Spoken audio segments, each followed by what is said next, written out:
கனவுகள் படுதோல்விகள் புரியாது போன வாழ்க்கையே மணல் விரிசல்களே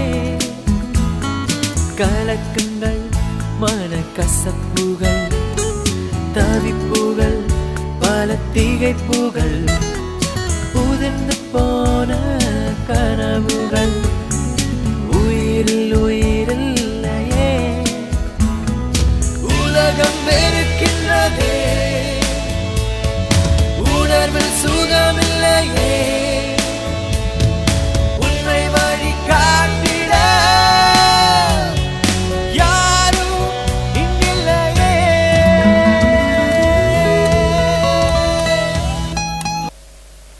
இயேசு கிறிஸ்துவின் இனிதான நாமத்தினாலே இந்த மாலை வேளையிலே இந்த பிஎஃப்ஐ குடும்பத்தினருக்கு, தலைவர்களுக்கு, பொறுப்பாளர்களுக்கு, புதிதாக வந்துறவர்களுக்கு எல்லோருக்கும் என்னுடைய முதற்கண் வணக்கம். இயேசு கிறிஸ்து நாமத்தினால உங்களுக்கு என்னுடைய அன்பின் வாழ்த்துதலையும் ஸ்தோத்திரங்களையும் தெரிவித்துக் கொள்கிறேன். உங்களுக்கு என்னென்ன இதுன்னா, ஆண்டவர் இயேசு கிறிஸ்து ஒரு திட்டத்தோடு தான் வச்சுருப்பார். நான் எப்பயுமே அடிக்கடி எல்லார்ட்டும் சொல்கிறது என்ன விஷயம்னா, நம்ம நிற்பதும் நிர்மூலம் ஆகாமல் இருப்பதும் தேவனுடைய சுத்த கிருபை. நீங்கள் ஆண்டவருக்குள்ளே வந்துட்டிங்கன்னா ரெஸ்ட் ரூமில் உட்காந்தாலும் ஏஞ்சாலும் ஷவரில் தண்ணி ஊற்றணும் எல்லாமே ஒரு கட்டுப்பாட்டுக்குள்ளே தான் இருக்கும். உங்களை எப்போ தண்ணி குடிக்கணும், எப்போ ஒரு 5 நிமிஷத்தில் எல்லாமே அவர் பார்த்துப்பார். அதுக்கு அப்பப்போ வந்து பிறகு ஒரு அடையாளம் எனக்கு கிடைக்கும். உதாரணத்துக்கு நான் ஒரு ஆலயத்துக்கு பிரசனத்துக்காக போகும்போது சிலுவையை நினச்சிட்டு போனேன். இதான் நான் பேச போகிறேன் ஆண்டவர். ஆனால் வந்து ஆண்டவர்கிட்ட இருந்து ஒரு அத்தாட்சியை வாங்குவேன். நீங்கள் தான் வழி நடத்துகிறீங்களா, எனக்கு அப்படி கொடுங்கன்னு போது பார்த்தீங்கன்னா சம்மந்தமே இல்லாமல் அங்கே சர்ச்சு பாஸ்டர் வந்து போனால் அன்றைக்கி சிலுவை பற்றி பாட்டு போடுவார். என்ன டாபிக் தான் அதை பற்றி ஜபக்குறிப்பு சொல்லுவார். இதெல்லாம் வந்து பார்த்தீங்கன்னா என்னோடய அத்தாட்சியாக. நேற்றைய சனிக்கிழமை அன்றைக்கி வந்து பார்த்தீங்கன்னா நான் ஒரு சிஎஸ்ஐ சர்ச்சில் லென்த்தன் கால பிரசங்கம் பண்ணிகிட்டு இருக்கும் பொழுது என்னுடைய தலைப்பு சிலுவை தியானம். ஒருவன் தன்னைத்தான் வெறுத்து தன்னுடைய சிலுவை எடுத்துக்கொண்டு என் பின்பற்ற கடவுன்ற அதை இன்றைக்கி வரும்போது இந்த வசனத்தை பார்த்தோன்னு தெரிஞ்சிடுச்சு, ஆண்டவர் உண்மையிலே லிஃப்ட் இல்லாதையே ஒரு சிலுவை தான். கீழேருந்து சிலுவையை சுமக்கிறோமோ இல்லையோ, இல்லை நம்மளே சுமக்கிறோம். ஏன்னா நம்மளே ஒரு சிலுவை தான். நல்லா பாருங்கள், 2 கையை விரிச்சிருங்களேன், நீங்களே ஒரு சிலுவை தான். இதை சுமந்துட்டு மேலே வர்றதுக்குள்ளே ஆண்டவருடைய நாமத்துக்கு ஸ்தோத்திரம் உண்டாகுதா. 2வது, பரலோக ராஜ்யம் ஒரு குறுகலான ஒரு விசாலமான பாதை இல்லை, குறுக்கு நெருக்கமான ஒரு குறுகிய பாதை. அந்த பாதைக்குள்ளாக வருவது மிகவும் கடினம். ஆனால் ஒரு சிலர் தான் வருவாங்க, வந்தால் ஒரு பெரிய ராஜ்யத்தை காண முடியும். அதே போல் வந்து பிறகு பரலோக ராஜ்யன்றது படிக்கட்டுலாம் ஏறி 4வது மாடிக்கு லிஃப்ட்லாம் வர மாதிரி தான், ரொம்ப கஷ்டம். ஆனால் ஒரு சிலராக நீங்கள் வந்துட்டிங்கன்னா ராஜ்யத்தை பார்த்துடலாம். அல்லேலூயா, அல்லேலூயா. இன்றைக்கு என்னோடய வார்த்தையை ஜனரஞ்சகமாக நான் உங்களோட பேசுகிறேன். நான் உங்களோட சகோதரன் மாதிரி தான். அதனால் ஃப்ரீயாக உட்காந்துக்கலாம். எப்போ டவுட் வந்தாலும் நீங்கள் கேட்கலாம், மனசார நம்ம பேசிக்கலாம். என்னுடைய பெயர் சாலமன் ராஜ்குமார். எனக்கு கல்யாணம் ஆகி ஒரே ஒரு மனைவி, 2 குழந்தைங்க. இந்த சம்பவம் என் வாழ்க்கையில் நடந்து இதோட 16 வருஷம் ஆகுது. ஆனால் 16 வருஷத்துக்கு கழித்து நான் சிரிச்சுட்டு உங்களோட பேசுகிறேன்னா அப்போ ஆண்டவர் எந்த அளவுக்கு கிருபை என் வாழ்க்கையில் இருந்துக்காரு பாருங்கள். இதை விட வேறு என்ன வேணும்? கல்யாணம் 16 வருஷம் ஒருத்தர் சந்தோஷமாக இருக்கிறனால வேறு என்ன வேணும்? அந்த மாதிரி அதுபோல் என் வாழ்க்கை வந்து பார்த்தீங்கன்னா செதுக்குனது வந்து பார்த்தீங்கன்னா 3 பெண்கள். என் வாழ்க்கையில் 3 ஏவாள்கள்னு வச்சுக்கலாம். என் தாய், என் மனைவி, என்னுடைய மகள். நான் பிறந்து வளர்ந்ததெல்லாம் ஒரு கிறிஸ்தவ குடும்பம். என் தகப்பனார் பேர் மதுரை வீரன். பேர் சொன்னோன்னே ஐயோ அவரா இன்னும் பயங்கர மோசமானவராகவே? ஆஹா, பேர் மட்டும்தான் மதுரை வீரன். கண்ணாயிரம்னு பேர் இருக்கும், கண்ணு இருக்காது. ஞானப்பிரகாசம்னு பேர் இருக்கும், ஞானம் பிரகாசமாகவே இருக்காது. அண்ணன் மட்டும் தான் குலுங்கி குலுங்கி சிரிக்கிறார். அந்த மாதிரி ஒவ்வொருத்தருக்கும் ஒரு பேர் இருக்கும், ஆனால் அது எப்படி இருக்காது. ஆனால் எங்கள் அப்பா பேருக்கு அவருக்கு சம்மந்தமே இல்லை. ரொம்ப சாந்தமான சுரபி. அவர் ஒரு இந்து மார்க்கத்தின் பின்னணியாக கொண்ட ஒரு மனிதர். எங்கள் பாட்டி, எங்கள் தாத்தா கோயில் பூசாரி, கவர்மெண்ட்டால் தான் அந்த கோயில் பூசாரி. திண்டுக்கல் தான் பூர்வீகம். எங்கள் அம்மாலாம் வந்து பாருங்கள் கிறிஸ்திய குடும்பத்தினுடைய பின்னணியத்தை சேர்ந்தவர்கள். எங்கள் அப்பா குடும்பம்லாம் வந்து பாருங்கள் இந்துக்களுடைய குடும்பம், திண்டுக்கல் தான். திருச்சியில் எனக்கு அத்தம்மாரி வீடெல்லாம் இருக்குது, எல்லாம் இருக்குது. எல்லாம் பக்தி பைராக்கியம் மாட்டேன். அந்த இந்துக்களில் சொல்லக்கூடிய பெரிய குடும்பம். அதில் எனக்கு இன்றைக்கி ஞாபகம் இருக்குது, சிறு வயதில் அவங்க வீட்டுக்கெல்லாம் ஸ்கூல் பள்ளிக்கூட அந்த லீவுலலாம் போகும்போது ஒரு ரூம் ஃபுல்லாக எல்லாருக்கும் சொந்த வீடு, பயங்கர வசதி வாய்ப்பு. எங்கள் அம்மா அப்பா சைடில், எங்கள் அம்மா சைடில் வந்து போனால் சாப்பாட்டுக்கெலாம் வழியில் கஷ்டமான சூழ்நிலை. அப்போ கிறிஸ்டின்னா தாழ்ந்த ஜாதியை போல பார்ப்பாங்க. ஒரு ஊருக்கு அவங்க சேர்த்துக்கவே மாட்டாங்க, அவனும் தீண்டுதாங்க. ஆனால் அவங்க எல்லாம் உயரிய வகுப்பை சார்ந்தவர்களாக இருந்தாலுமே கிறிஸ்துவர் என்றால் ஒரு எள்ளி நகையாடக்கூடிய அந்த காரியம். எங்கள் அப்பா எங்கள் அம்மாவுடைய குடும்பத்தினரெலாம் வந்து பார்த்தோன்னா ஒரு ஃபேமிலி ஃப்ரெண்ட்ஸை போல தான். எங்களுக்கு சொந்த வீடெல்லாம் இருந்தாலும் அந்த வீட்டுக்கு வாடகைக்காக வந்திருந்தவங்க தான் எங்கள் அம்மாவுடைய குடும்பம்லாம். அப்போ பழக்கங்கள்லாம் அண்ணன் தம்பி மாதிரி பழகி அப்புறம் எங்கள் அம்மாவுக்கு ஒரு கஷ்டமான சூழ்நிலை. எங்கள் அம்மாவுடைய அப்பா இறந்துட்டதுனால வந்து பார்த்தோன்னா ஒரு குஷ்டரோகி மாப்பிள்ளைக்கு எங்கள் அம்மாவை திருமணம் செய்து கொள்ள சூழ்நிலை வந்தது. எங்கள் அப்பா வந்து நல்லா சிவப்பாக இருப்பார், எங்கள் அம்மா நல்லா கருப்பாக கலராக இருப்பாங்க. எப்படி? எங்கள் அம்மா நல்லா கருப்பாக கலராக இருப்பாங்க, எங்கள் அப்பா ஜஸ்ட்டு சிவப்பாக மட்டும்தான் இருப்பார். எங்கள் அப்பா மலையாளிமாக இருப்பாங்க, எங்கள் அம்மா வந்து பார்த்தா ஆப்பிரிக்கா மாதிரி இருப்பாங்க. இதுலேயும் வந்து பார்த்தா எங்கள் அப்பா பார்த்தா மதுரை வரை, எங்கள் அம்மா பேர் மெர்சி.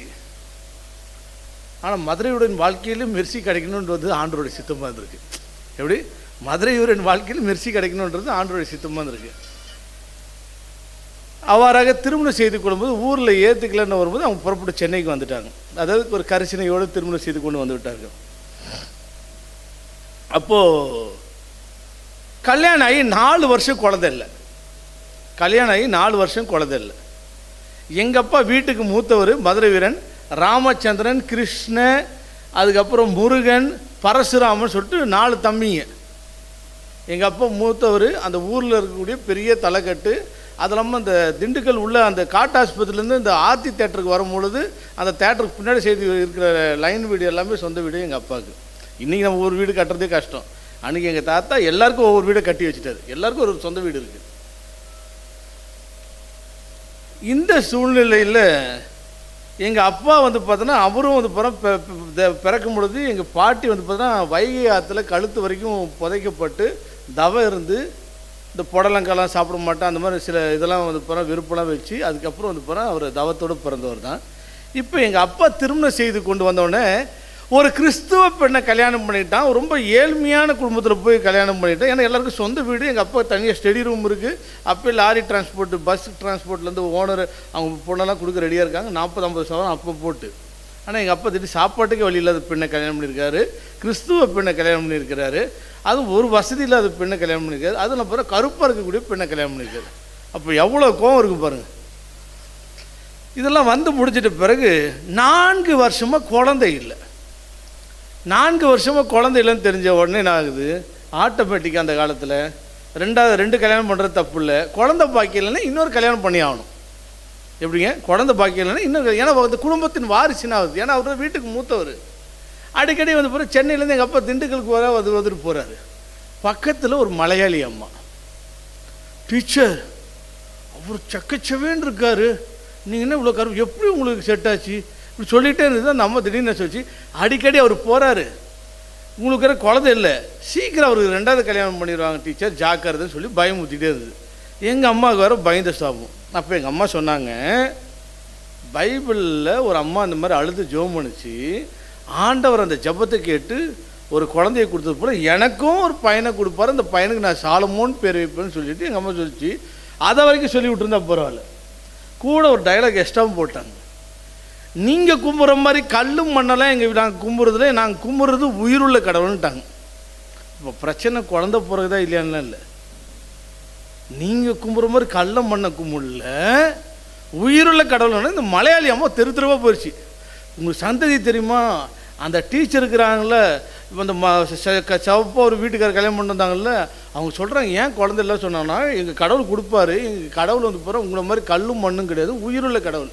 பாருங்கள் நம்ம கடவுள் இப்படி சொல்லிட்டாங்கன்னு சொல்லிட்டு எல்லா பக்கம் பயங்கர வெறுப்பு எல்லாம் ஆயிடுச்சு. ஆனால் நடந்து என்னவென்றால், அதை சொல்லி அடுத்த கர்ப்ப உற்பத்தியின் காலகட்டத்தில் நான் வயிற்றில் உண்டாகி இன்றைக்கு மூத்த மகனாக நல்ல பொண்ணாக பிறக்கல, சாலமுனின்னு வச்சுருப்பாங்க பேர். நான் சொன்ன மாதிரி ஆண் பிள்ளையாகவே ஆண்டர் கொடுத்துட்டாரு, சொன்ன டைமில் கொடுத்துட்டாரு. நான் பிறந்து இன்றைக்கி உங்கள் முன்னாடி சாட்சியாக வரேன். இதில் கூடுதல் தகவல்னா இது எப்போ நடந்து முடிஞ்சிருச்சு. இப்போ ரீசெண்டாக எங்கள் அம்மா அப்பா பழைய கதையெல்லாம் பேசிகிட்டு இருக்கும்போது, அம்மா அது எத்தனை 4 வருஷமோ 3 வருஷமோ குழந்தைல சொல்லும்போது அப்போ தான் சொல்லிட்டு இருந்தாங்க, இந்த மலையாளி போய்ட்டு ஒவ்வொரு இடமா சொல்லிச்சுல, நம்ம வணங்குற கடவுள்லாம் கல் மண்ணும், இவங்க வணங்குற கடவுள் உண்மை. அந்த அம்மா இயேசு கிறிஸ்துவை ஏற்றுக்கொண்டு இன்னைக்கு இயேசு கிறிஸ்துவின் பிள்ளையாக மாறி இன்றைக்கி அவங்க ஊழியம் செய்து கொண்டு இருக்கிறார்கள். ஒரு அலையிலே சொல்லிக்கலாமா? ஆமாம். இப்போ இன்னொன்று சொல்லிடுறேன், நான் பேசிகிட்டே இருக்கும்போது உங்களுக்கு டிஸ்டர்ப் பண்ணக்கூடாது. நடுவில் பேசிகிட்டே இருக்கும்போது இப்படி கையை தூக்குறேன், நீங்கள் அல்லையிலையா சொல்லிட்டு டக்குனு கிளாப் தட்டிடுங்க. அப்போ உங்களுக்கு ஈஸியாக போச்சு, எனக்கு ஈஸியாக போச்சு. ஏன்னா நீங்கள் அப்போ தான் தெரியும் எதுக்கு கிளாப் தட்டணுன்ட்டு. அப்போ நானும் உங்களுக்கு காட்டு மாதிரி ஆயிடுச்சு. அப்போ அந்த மாதிரி பண்ணிடுங்க. அடுத்த பாயிண்ட். இவ்வாறாக இந்த குடும்பத்தில் பிறந்து சென்னையில் பிறந்து நான் வளர்க்கப்பட்டேன். நான் சென்னையில் தான் பிறந்தேன், வீட்டுக்கு மூத்த பையன். அதுக்கப்புறம் எங்கள் அம்மா நல்லா அதிகமாக ஜோம் பண்ணாலன்னு தெரியல, அதுக்கடுத்து 2 ஆம்பளை பசங்க. பொம்பளை பிள்ளை வேணும்னு பார்த்தாங்க, ஆம்பளை பசங்க. அப்படி 2 பேர் பிறந்தாங்க. எனக்கு அடுத்த தம்பி பேர் ஆனந்த், அதுக்கப்புறம் வந்து பார்த்தீங்கன்னா இன்னொரு தம்பி பேர் ராஜா. நல்ல வசதி. நாங்கள் பிறக்க ஆரம்பித்த பிறகு வந்து பார்த்தீங்கன்னா குடும்பம் கொஞ்சம் கொஞ்சமாக செழித்தவங்க ஆரம்பிச்சிது. எங்கள் அப்பாவுக்கு கவர்மெண்ட் வேலை கிடச்சிது, எங்கள் அம்மாவுக்கு வந்து பிறகு கவர்மெண்ட் வேலை கிடச்சிது. அதுக்கப்புறம் எங்களெல்லாம் நல்லா வளர்க்க ஆரம்பித்தாங்க. அப்போ பெற்றோருடைய அன்பு இருந்தது. ஒரு சராசரியாகிய பெயர் கிறிஸ்துவர்களாக நாங்கள் வாழ்ந்து கொண்டு வந்திருந்தோம். சராசரியாக ஒரு பெயர் கிறிஸ்துவராக சர்ச்சைக்கு போகிறது, சாமி கும்பிட்றது இதெல்லாம் இருந்தாலும் அறிவுனால தான் தெரிஞ்சிட்டோம். நிறையா பேர்கிட்ட சொல்லுவேன், இந்து, முஸ்லீம், கிறிஸ்டியன் இல்லை நம்மளுடைய நம்பிக்கை, நம்மளுடைய காரியங்கள் எல்லாம் எதன் அடிப்படையில் நம்மளாம் பழக்கப்படுத்தப்பட்ட மிருகங்கள். இப்போ ஒரு குரங்கு வந்து தாவி சொன்னால் தாவிட்டே இருக்கிற போல வந்து போகிறேன். நம்ம அந்த உலகத்துக்குள்ளே உள்ளானா நம்ம பெற்றுட்டு பிறகு அவங்க வந்து பார்த்தீங்கன்னா என்ன பண்ணுறோம், நம்ம பருப்பு சோறு தான் சாப்பிடணும், நம்ம நெய் தான் சாப்பிடணும், நம்ம கறி தான் சாப்பிடணும், நம்ம இதை தான் வணங்கணும். இப்படி நம்மளை பழக்கப்படுத்தி இந்த அந்த நம்பிக்கையின் அடிப்படையில் இன்றைக்கி எல்லாம் வைராக்கியமாக இருக்கணுமே தவிர ஒருவரும் அறிவு சார்ந்து தான் நம்ம இருக்கணும் ஒழிய ஆத்மா சார்ந்து அனுபவம் சார்ந்தாக இல்லவில்லை. அப்போது சின்ன வயசுலேருந்து எப்படி ஒரு குழந்தை இந்து வீட்டில் வந்து பார்த்தோன்னா முருகர் கடவுள் சொல்லுவாங்க, முஸ்லீம் வீட்டில் அல்லாஹ் கடவுள்வாங்க. அப்போ எனக்கு வந்து பார்த்தா இயேசு கிறிஸ்து கடவுள் சொல்லப்பட்டது. ஆனால் என்னுடைய அனுபவ ரீதியாக இயேசு கிறிஸ்துவ ஒரு இரட்சகராகவும் ஒரு கடவுளாகவும் நான் ஏற்றுக்கொள்ளவில்லை. குடும்பத்தில் சொல்கிறாங்க, இது மட்டும் தான் என்னுடைய காரியமாக இருந்தது. அப்போது இதெல்லாம் முடிச்சிட்ட பிறகு வந்து போகிறோம், எங்கள் வீட்டில் ஸ்ட்ரிக்டாக இருப்பாங்க, ஆலயத்தை நேசிக்கக்கூடிய காரியமாக இருந்தாங்க. ஆனால் எங்கள் அப்பா அம்மாவுக்கு ஒரு பழக்கம் என்ன வேணால், ஆலயத்தில் ஏதாவது சின்ன சின்ன காரியம் பழுதாச்சு உடனே பாஸ்டர் சொன்னா வாங்கி கொடுப்பாங்க. வீட்டில் சாப்பாடே இல்லை, யாராவது கஷ்டப்படாத சாப்பாடு வாங்கி கொடுப்பாங்க. 2வது, எங்கள் அப்பா யார்ட்டையும் கடன் வாங்கினது கிடையாது. 3வது வந்து பிறகு எங்கள் அப்பா வந்து பிறகு என்றைக்குமே வந்து பிறகு யாரையும் வந்து பிறகு ஏற்றத்தாழ்வோடு அவர் பார்த்தது கிடையாது. 4வது விஷயம் வந்து பார்த்தீங்கன்னா எல்லார் இடத்துலையும் அன்பு செலுத்துவது. அதே போல் கவர்மெண்ட் அதிகாரிக்கும் போது கஷ்டப்பட்டு யார் வந்தாலும் வந்து பிறகு அவங்க உதவி செய்ய ஆரம்பித்தாங்க. எங்கள் அம்மா சத்துணர்வுக்கு முட்டை எல்லாம் வரும்போது பார்த்தா அது வியாபாரம் பண்ணி ஏமாத்தம் இல்லாமல், இந்த சாப்பாட்டுக்கு வழி இல்லாமல், புருஷன் கைவிடப்பட்டு சிக்கி தவிக்கிற அவங்களுக்குலாம் வந்து பார்த்தா அது இலவசமாக எடுத்து கொடுத்து அவங்களால முன்னேற்றுறாங்க. அதில் நிறைய பேர் இயேசு கிறிஸ்துவை ஏற்றுக்கொண்டு அன்றைக்கி ஒரு பெரிய குடும்பமாலாம் இருக்கிறாங்க. அதனால் தெரிஞ்சால் தெரியாமலும் எங்கள் வீட்டில் வந்து பார்த்தா நல்ல நல்ல அந்த தர்மமான காரியங்கள், உத்தமமான காரியங்கள், இயேசு கிறிஸ்துவுக்கு ஆலயத்தின் மேலே பிரியப்படுத்த இந்த காரியம்லாம் வந்து விட்டது. பள்ளிக்கூடத்தில் மாணவனாக நான் சேர்கிறேன். அப்போ வந்து பார்த்தா 2 பேருமே கவர்மெண்ட் டீச்சர்னால என்னை வந்து பார்த்தா சிறு வயசுலேயே வந்து பார்த்தோன்னா வளர்க்க முடியாதுல்ல. 2 பேரும் டீச்சராக போய்ட்டுருங்க. அப்போ யாரும் பெரியவங்க யாரும் ஒத்தாசில்லை. அப்போ வந்து பார்த்தா எங்கள் வீட்டிலேருந்து திரும்பி ஒரு ஸ்கூலுக்கு போகிற இடத்துல வந்து பார்த்தா ஒரு வீடு இருக்குது. அங்கே 8 சின்ன ஒரு எல்லாம் கூட்டு குடும்பம். வதன்னு எல்லாம் ஒரு 5-6 நாய்க்குட்டிங்க மாதிரிலாம் எல்லாமே குழந்தைங்களாம் வளருது. அது வந்து பார்த்தா ஒரு தேவருடைய வீடு. அதை பசும்பொன் தேவர் சொல்லுவாங்கள்ல, அந்த மாதிரி தேவர் குடும்பத்தில் என்னையும் குழந்தைய எடுத்துகிட்டு போய் விடுறாங்க. டீச்சர் விடுங்க டீச்சர், பரவாயில்ல 10ஓட ஒன்றா இவன் வந்து பையனும் வளரட்டும். ஒரு வேளை நாளைக்கு ஒரு பெரிய கூட்டத்துக்குள்ளே நானும் போகிறேன்றதுனால அன்றைக்கே அந்த கூட்டத்தில் ஆண்டவர் நினச்சிட்டாரான்னு தெரியாது. கை தட்டிட்டா, ஓகே, கை தட்டிட்டால் இல்லையா? சரி. இவராக இருக்கும் பொழுது நான் அவ்வாறாக வந்து கொண்டு இருக்கிறேன். அப்போ பள்ளியில் படுக்கும்போது என்னை வளர்க்குறதுக்கு அந்த வீட்டில் விட்டாச்சு. ஸ்கூலில் யார் என்னை பார்த்துப்பா? அப்போ என் வீட்டு பக்கத்தில் வந்து போகிறா ரத்னா மிஸ்னு ஒரு டீச்சர் இருக்காங்க. அவன் நல்ல சிகப்பாக, நல்ல அன்புள்ள, நல்ல அறிவுள்ள, ரொம்ப நேசிக்கக்கூடிய, ரொம்ப சாந்தமான டீச்சர். எங்கள் அம்மா வந்து பார்த்தீங்கன்னா என்னை பெற்றெடுத்து வளர்த்தால ஒழிய பள்ளிக்கூடத்தில் அந்த ஆசிரியர் என்னை வளர்க்க ஆரம்பித்தான். பக்கத்து வீட்டுக்கு போனால் பார்ப்போம். அந்த டீச்சர் மேலே நான் அன்பு செலுத்த என்ன இருந்துச்சு, அவங்களுக்கு என்னென்னலாம் பிடிக்குமோ அதெல்லாம் பண்ண ஆரம்பித்தேன். தமிழ் டீச்சர்ன்றனால தமிழ் நல்லா படிப்பேன். அவன் நோட்டில் நன்று மிக நன்றுலாம் போடுவாங்க. அதனால் வந்து பிறகு நானும் போய் எழுதி சைன்லாம் வாங்க ஆரம்பித்தேன். அதுக்கப்புறம் கவிதை எழுத ஆரம்பித்தேன், பாட்டு எழுத ஆரம்பித்தேன். ஒரு நாள் வந்து பிறகு பள்ளிக்கூடத்தில் வந்து பிறகு மதியம் சாப்பிட்டதுக்கப்புறம் நல்ல நல்ல சமூக சீர்திருத்தம் உள்ள நற்காரியங்களை குறித்த கதையெல்லாம் சொல்லுவாங்க. அதெல்லாம் கேட்டு ஒரு தடவை நீ வந்து கதையை சொல்லுனாங்க. நான் கதை சொல்ல ஆரம்பித்தேன். அப்படி கொஞ்சமாக சிந்திக்க ஆரம்பித்தேன். அப்புறம் நான் பல கதைகள்லாம் சொல்ல ஆரம்பித்தேன். இப்படியாக என் வாழ்க்கை அந்த சிறு வயதில் ஓரளவுக்கு வந்து பிறகு எல்லாவற்றையும் கற்றுக்கொண்டு வளரக்கூடிய மனிதர் தயவுலும் தேவனுடைய கிருபையிலும் ஆண்டவர் என்னை வளர்க்க ஆரம்பித்தார். மனிதருடைய தயவு கிடைக்க ஆரம்பிச்சு, தேவனுடைய கிருபை வச்சு மூத்த பையன் எல்லா வசதி வாய்ப்பும் இருந்துச்சு. ஆனால் என்னுடைய கல்லூரி வாழ்க்கைன்னு வரும் பொழுது பிஎஸ்சி கம்ப்யூட்டர் சயின்ஸ் சேர்றேன், வீட்டில் அடம் பிடிக்கிறேன். அதுக்கப்புறம் வந்து பார்த்தோன்னா பாவத்துக்குள்ளாக என் வாழ்க்கை திரும்புகிறது. நண்பரோடு சேர்ந்து எல்லாம் சொல்லும்போது எஸ்ட்ரீமாக என்னென்ன பண்ண முடியும், படத்துக்கு போகிறது, ரவுடித்தனம் பண்ணுறது, குடிக்கிறது, ஆட்டம் போடுறது, அந்த மாதிரி எல்லா வாழ்க்கையும் தாறுமாறு. ஏன்னா ஏதாவது ஒன்று பண்ணி ஆகணும் இல்லை. ஏன்னா குடும்ப கஷ்டம் இருந்தால் பரவாயில்ல, படிப்பு வரலாம் பரவாயில்ல, எல்லாமே இருந்ததுனால வந்து பார்த்தா கிரிக்கெட் விளையாடுறது, ஜிம்முக்கு போகிறது, எல்லாம் ஆண்டவர் எல்லாம் ஆசீர்வச்சுன்னா அது என்ன ஏதுன்னு சொல்லி மிதமிஞ்சி பாவத்துக்குள்ளாக போக ஆரம்பித்தேன். அவ்வாறாக நான் வரும்பொழுது பிஎஸ்சி கம்ப்யூட்டர் சயின்ஸ் முடிச்சுட்டு வரும்பொழுது கல்லூரிக்குள்ளாக பல பிரச்சனைகளை நான் சந்திக்கக்கூடிய, ரொம்ப குடிகாரனாகவும் ரொம்ப மோசமாக இருக்கும் பொழுது கல்லூரி ஃபார்ம்லாம் ஃபில்அப் பண்ணி எக்ஸாம் அரியர்ஸ்லாம் அனுப்புவாங்கள்ல. அப்போ ஒரு டைம் அரியர்ஸ்லாம் கொடுக்கும்போது அந்த காசு எடுத்துகிட்டு போய் நான் கட்டாமல் நான் போய் போடணும்னு சொல்லிட்டு, நீ காலேஜ் போனேன் நீ போய் அந்த அரியர்ஸுக்கு பணம் கட்டுன்னு என்கிட்ட கொடுப்பாங்க. டிடியை போய் நானே வந்து பார்த்தோன்னா கேன்சல் பண்ணி காசை வாங்கி ஏமாற்றிட்டு வந்தேன். இதெல்லாம் என் நண்பர்களுக்கு தெரிய ஆரம்பிச்சு. அதுக்கப்புறம் ரோட்டில் நடு ரோட்டில் சண்டை போட்டு பாட்டிலை உடச்சி என்னை அந்த பாட்டில் எடுத்து கத்தி இப்படி குத்தி எனக்கு கொலை பண்ணுறதுக்கு வர அந்த நண்பர். ஆனால் ஆண்டவர் அந்த நேரத்துலேயும் கிருபியாக வந்து காமிச்சார். நான் என்ன சொல்லுவேன்னா, இந்த மாதிரி வந்து ஆண்டவர் பிரியம் இல்லாமல் நான் போயிட்டு இருக்கும்போது ஏகப்பட்ட தருணம் வந்து நான் மரணத்தை சந்திக்கக்கூடிய தருணங்கள் ஏராளம். ஆனால் ஒவ்வொரு தருணத்திலையும் ஆண்டவர் என்னை காத்து கொண்டே வந்தார். அது மட்டும் இல்லாமல் பார்த்தீங்கன்னா, இந்த தவறான நண்பர்கள் பழக்கம் இதெல்லாம் வந்ததுனால வந்து என் வாழ்க்கை வந்து ஒரு கட்டத்தை தாண்டி மோசமாக போக ஆரம்பிச்சிது. என்னை கண்ட்ரோல் பண்ணுறதுக்கு ஆள் இல்லை. அப்போது டிகிரி முடித்தோன்னே வந்து என் பெரியப்பா, எங்கள் குடும்பம்லாம் டீச்சர் குடும்பன்றதுனால எங்கள் பெரியப்பா எடுத்து போய் பள்ளிக்கூடத்தில் ஜாயின் பண்ணுறாரு. பள்ளிக்கூடத்தில் ஆசிரியராக போகிறேன். நான் ஒரு எல்கேஜி யூகேஜிக்கு ஆசிரியராக போகிறேன். அங்கே போகும்போது நான் இங்கிலீஷ்லேயே பாடம் எடுக்கிறத பார்த்து அந்த டீச்சர் வந்து என்ன சொல்கிறாங்க, நீங்கள் வந்து ஏன் 9th ஸ்டாண்டர்டுக்கு வந்து இங்கிலீஷ் எடுக்கக்கூடாது அப்படின்னு சொல்கிறாங்க. உடனே வந்து நானும் கிளம்புறேன், 9th ஸ்டாண்டர்ட் போய் இங்கிலீஷ் எடுக்கலாம்னு சொல்லிட்டு போகிறேன். இங்கிலீஷ் வகுப்பை நான் எடுத்துருக்கிறத பார்த்து அவங்க ஆச்சரியப்பட்டு, நீ கிளாஸ் வாத்தியராக இருந்துருங்க அப்படின்றாங்க. உடனே நான் வெறும் பிஎஸ்சி கம்ப்யூட்டர் சயின்ஸ் தான். ஆனால் வந்து அங்கே எம்ஏ எம்எட் எம்ஃபில் முடித்தவங்களும் இருக்காங்க. ஆனால் ஒருத்தருக்கும் லீவ் லெட்டர் கூட ஆங்கிலத்தில் எழுத தெரியாது. அப்போ நான் வந்து அந்த நல்ல ஆங்கிலம் படித்ததுனாலையும் மற்றபடி கணிப்பொறி கம்ப்யூட்டர் நான் படித்ததுனாலையும் இது அந்த இடத்துல நான் மேன்மையாக அடுத்தடுத்த லெவலுக்கு வர்றதுக்கு நான் உருவச்சேன். ஆண்டவர் அந்த இடத்துல நான் ஒவ்வொரு முறை பாவம் செய்து நான் கீழே போனாலும் ஆண்டவருடைய இஷ்ட வேலையை ஆசீர்வதிப்பது தேவனுக்கு பிரியமான காரியன்ற மாதிரி என்னை ஆசீர்வதிப்பது தேவனுக்கு பிரியமான காரியம் இருந்துச்சு. எனக்கு விளங்கி கொள்ளவே முடியல. அதுக்கப்புறம் கொஞ்சம் காலத்துக்கு அப்புறம் வந்து நான் தான் அந்த ஸ்கூலில் வந்து கம்ப்யூட்டர் இந்த சிஓ ஆஃபீஸ் டிஓ ஆஃபீஸுக்கெலாம் டைப்ரைட் பண்ணுறது, கம்ப்யூட்டர் கொண்டு போகிறது. நான் என் ஆங்கில வாத்தியாராக போனேன், கம்ப்யூட்டர் வாத்தியாராக வந்தேன். +1 கம்ப்யூட்டர் சயின்ஸ் எடுத்தேன், இங்கிலீஷ் எடுத்தேன். அதுக்கப்புறம் என்னுடைய தம்பியே என் வகுப்புக்கு வந்து ஆங்கிலம் படிக்கிறதுக்காக வந்தார். அந்த அளவுக்கு ஆங்கிலம் ஆண்டவர் கொண்டு போகிறேன். அதுக்கப்புறம் கவர்மெண்ட்டில் வந்து கம்ப்யூட்டருக்கு மட்டும் பிஎட் கிடையாது, டெம்பரரி ஸ்டாஃப்ஸ் தான் போட்டிருந்தாங்க. அந்த டெம்பரரி ஸ்டாஃபில் நானும் செலக்ட் ஆகி இன்னும் 2-3 வருஷம் போயிருந்தேன்னா அதை நான் வாத்தியாராக கன்ஃபார்ம் ஆகிருக்கலாம். ஆனால் அதுக்கப்புறம் ஒரே ஒரு பீரியட் தான் ஏசி இருக்கும், எல்லாம் கவர்மெண்ட் வாத்தியார் வருவாங்க. அந்த அங்கே இடம் இருக்கு வாங்கிக்கிறீங்களா, வட்டி காசு இருக்கா, இப்படி தான் பேசுவாங்க இல்லையா. அப்புறம் புரிஞ்சுக்கிட்டேன், இது எனக்கான வேலையில் போல இருக்குது, நான் ஏன் இப்படி உட்காந்துட்டு இருக்கணும். நிறைய பேர் வந்து கொஞ்சம் கூச்ச சோபம் இருக்கும், வாத்தியார் அப்படியே போனால் பொட்டாட்டம் வர மாதிரி பார்ப்பாங்க. நிறைய ஹேண்டிகேப் இருப்பாங்க. நிறைய பேர் வந்து அந்த ரொம்ப சாஃப்ட் நேச்சராக, இவங்களுக்கு அந்த வேலை கரெக்டாக இருக்கலாமே, எனக்கு இந்த வேலை கரெக்டாக இல்லையே, நான் ஒரு கடல் மீன் மாதிரி இருக்கேன், நான் போய் எப்படி நான் வந்து சின்ன கண்ணாடிக்குள்ளே மாட்டிகிட்டு இருக்குன்னு சொல்லிட்டு அந்த வேலையை நான் எழுதி கொடுத்துட்டு வந்துட்டு நான் போய் இந்த பிபிஓவில் வந்து நான் ஜாயின் பண்ணுறேன். பிபிஓவில் ஜாயின் பண்ணி கொண்டு இருக்கும்பொழுது என்னுடைய வாழ்க்கை வந்து அடுத்த ஸ்டேஜுக்கு போகுது. கம்ப்யூட்டரில் நிறைய சம்பாதிக்க ஆரம்பிக்கிறேன். அங்கே இருக்கக்கூடிய நண்பர்கள், ஏன்னா இரவு ஃபுல்லாக வேலை, பகல் ஃபுல்லாக வந்து குடிக்கிறது கொள்வது சொல்லிட்டு ஆட்டம் பாட்டங்களோடு என்னுடைய வாழ்க்கை போயிட்டுருக்கு.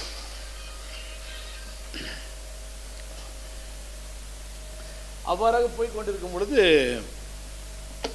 ஒரு முறை ஆட்டோவில் ஏறி வந்துட்டு இருக்கும்போது நடு ரோட்டில் சம்மந்தமே இல்லாமல் நான் ராத்திரி டைமில் என் ஆட்டோ இடித்து தூக்கி எறியப்பட்டு ஆக்சிடென்ட் ஆகுது. எனக்கு அப்போ நிச்சயம்லாம் பேசியிருக்காங்க. ஆக்சிடென்ட் எப்படி உயிரோடு இருந்தேன்னு எனக்கு தெரியாது. இது வந்து 2வது மரணத்தை பற்றி பேசுகிறேன். இதை முடிஞ்சு கொண்டிருக்கும்போது நான் இந்த பிபிஓலாம் முடிச்சு பெங்களூருக்கு ஒரு வேலைக்காக போகிறேன். பெங்களூர் வேலைக்காக போய் கொண்டிருக்கும்பொழுது ஒரு பெரிய மிலிட்ரி ரெஜிமெண்ட் ஏரியா, அந்த ஏரியாவுக்குள்ளே வந்து யாரும் போக முடியாது. ஆனால் ரோடு ஒருத்தர் பெரிய தடுப்புலாம் ஆனால் முள்வெளியெலாம் போட்டிருக்காங்க. சரி பாத்ரூம் ரெஸ்ட் ரூம் போகணும் அப்படின்னு பார்த்து இடம் இல்லை சொல்லி, சரி ரைட் இது தாண்டி உள்ளே போய் நம்ம பாத்ரூம் ரெஸ்ட் ரூம் போகலான்னு சொல்லிட்டு அதை தாண்டி உள்ளே ஒரு பள்ளம் மாதிரி இருக்குது, தாண்டி போய் உட்காந்து போயிட்டுருக்கு. திடீர்னு ஏதோ ஒரு பார்த்தா உருன்னு சவுண்டு கேட்குது. என்னடா சவுண்டு கேட்குது, நாயாக இருக்குன்னு சொல்லிட்டு ரொம்ப நேரம் கொண்டாங்க எனக்கு கேட்டுகிட்டே இருக்குது. சரி திடீர்னு ஒரு மாதிரி இருக்குன்னு சொல்லிட்டு சரி டக்குன்னு வேகமாக ரெஸ்ட் ரூம் போயிட்டு அப்படி ஏஞ்சி அந்த கேட்டை வந்து அந்த சங்கிலியை தாண்டி வந்து நிற்கிறேன். பார்த்தா ஒரு 10 நரிக்கிட்ட வந்து சூட வந்து நிற்குது. அவ்வளோ நேரம் அங்கே இருந்திருக்கு. அப்படியே எனக்கு எல்லாம் அந்த கண்ணெல்லாம் தெரியுது, அவ்வளோ இருக்குது. நான் இதை தாண்டி வந்தோன்னே எல்லாமே அந்த வேலிக்கிட்ட வந்து போகிறோம், தாண்டி வர்றதுக்கு தயாராக இருக்குது. என் வாழ்க்கை அன்று முடிஞ்சு போயிருக்கு. அது பிற்பாடு வந்து போகிறேன், நான் திரும்பி வந்து பார்த்தேன்னா என்னுடைய லோக்கல் ஏரியாவில் வந்து போகிறேன் ஒரு திருச்சபை இருக்கிறது. அங்கே போயிட்டே இருக்கும்போது அங்கே கொஞ்சம் பாஸ்டர் பழக்கமாக வர்றார், கடவுள் பற்றி காரியங்களை சொல்லிகிட்டு இருக்காரு. நான் கேட்டுக்கொண்டு இருக்கிறேன். ரொம்ப அவர் மேலே ஒரு அன்பு வருது. உடனே அவர் தேனியில் ஒரு மீட்டிங் கூப்பிட்டு போகிறாரு. அது பார்க்கும்போது ரொம்ப சந்தோஷமாக இருக்குது. டிஇஎல்சி தமிழ் இவாஞ்சலிக்கல் லுத்தரன் சர்ச்சில் 300வது ஆண்டு விழாவில் 300 மிஷனரி அனுப்ப வேண்டும் இந்த தரிசனத்தோட ஜீகன்பால் மிஷனரி மூவ்மெண்ட்டுன்னு உனக்கு கொண்டு வராங்க. அதில் வந்து பாருங்கள் 12 மிஷனரியில் தேர்ந்தெடுக்கிறாங்க. 4 ஹஸ்பண்ட் ஒய்ஃப், 4 குடும்பம், 3 வாலிப பெண்கள், ஒரே ஒரு ஆண் மகனாக நானும் அந்த இதில் அர்ப்பணித்து நானும் மிஷனரியாக போகிறேன். அல்லேலூயா. இந்த காரியங்களில் போய் கொண்டிருக்கும் பொழுது நான் ஆண்டவரே, ஆனால் இதில் கூட உணர்ச்சி வசப்பட்டு நம்ம சில நேரத்தில் ஊழியத்துக்கு போயிடும். உணர்ச்சி வசப்பட்டு நான் அப்படி போயிடும். அந்த மாதிரி உணர்ச்சி வசப்பட்டு நான் போயிட்டு தான் நான் கன்க்ளூட் பண்ணுறேன். ஆனால் ஆண்டவருடைய அழைப்பு இருந்தது.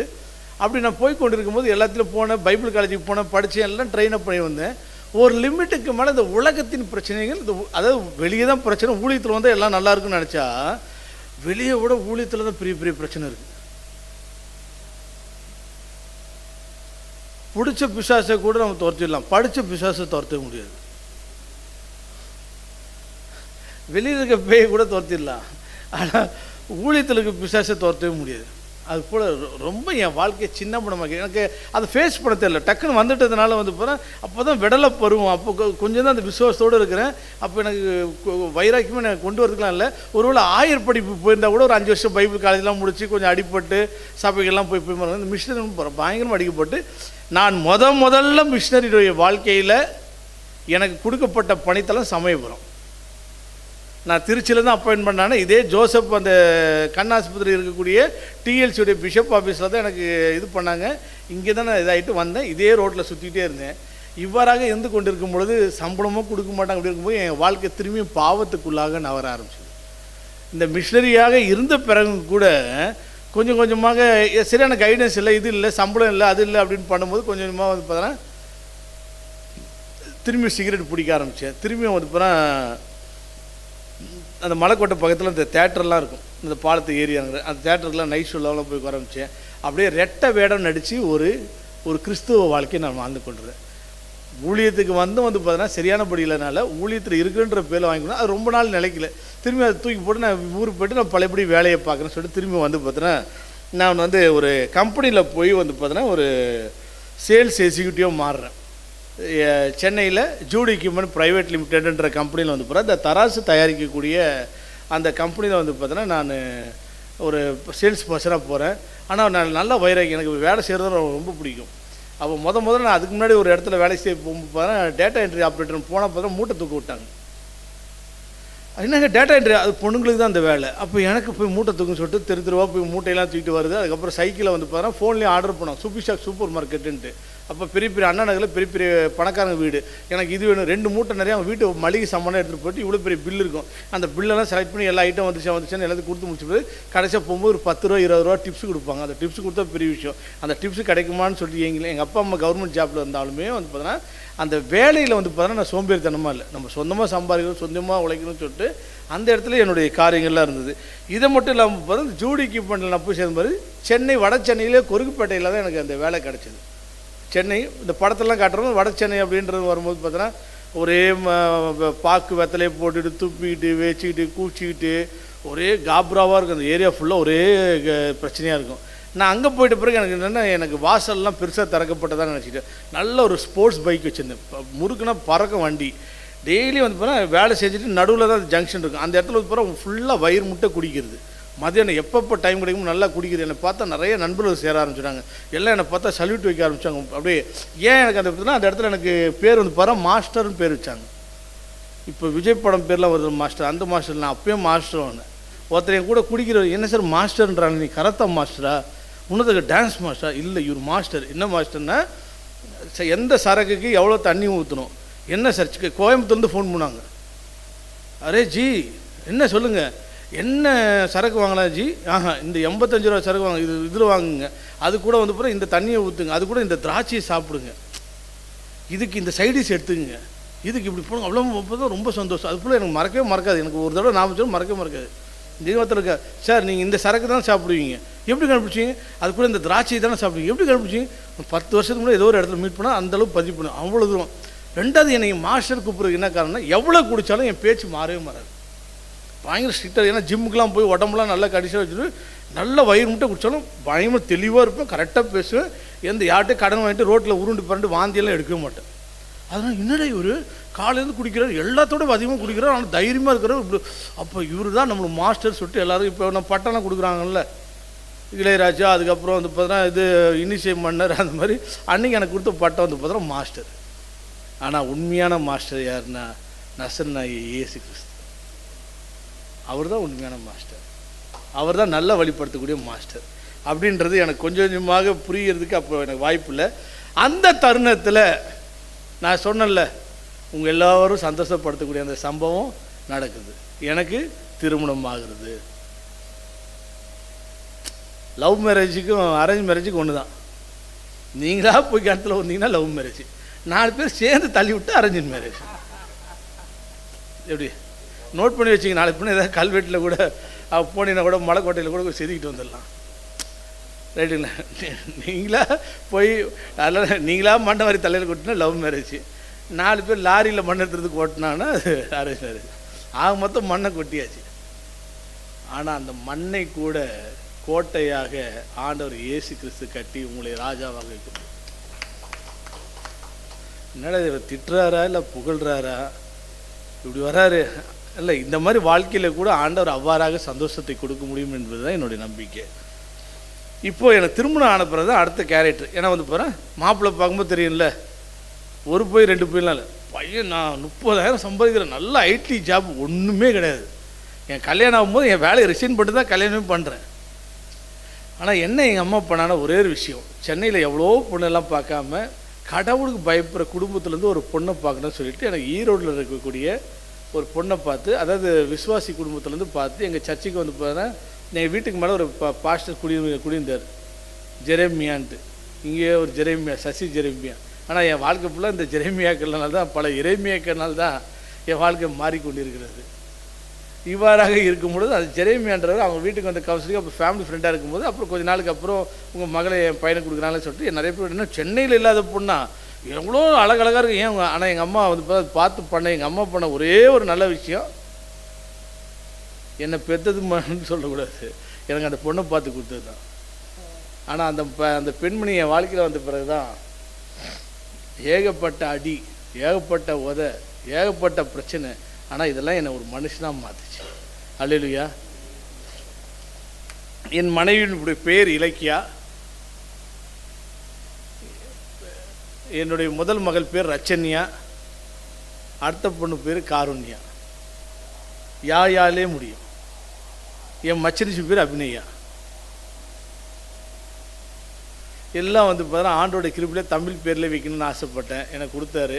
அப்புறம் வந்து பார்த்தா ஆம்பளை பையன் பிறகுன்னு அப்புறம் ஆண்டை நினச்சிருப்பாரு, உன்னாலேயே பல பிரச்சனை, உன்னை சமாளிக்கவே என்னால் முடியல, இது உனக்கு ஒரு பையன் போது அவன் ஒரு ஆட்டாடி நான் வந்து கண்ட்ரோல் பண்ண முடியாது.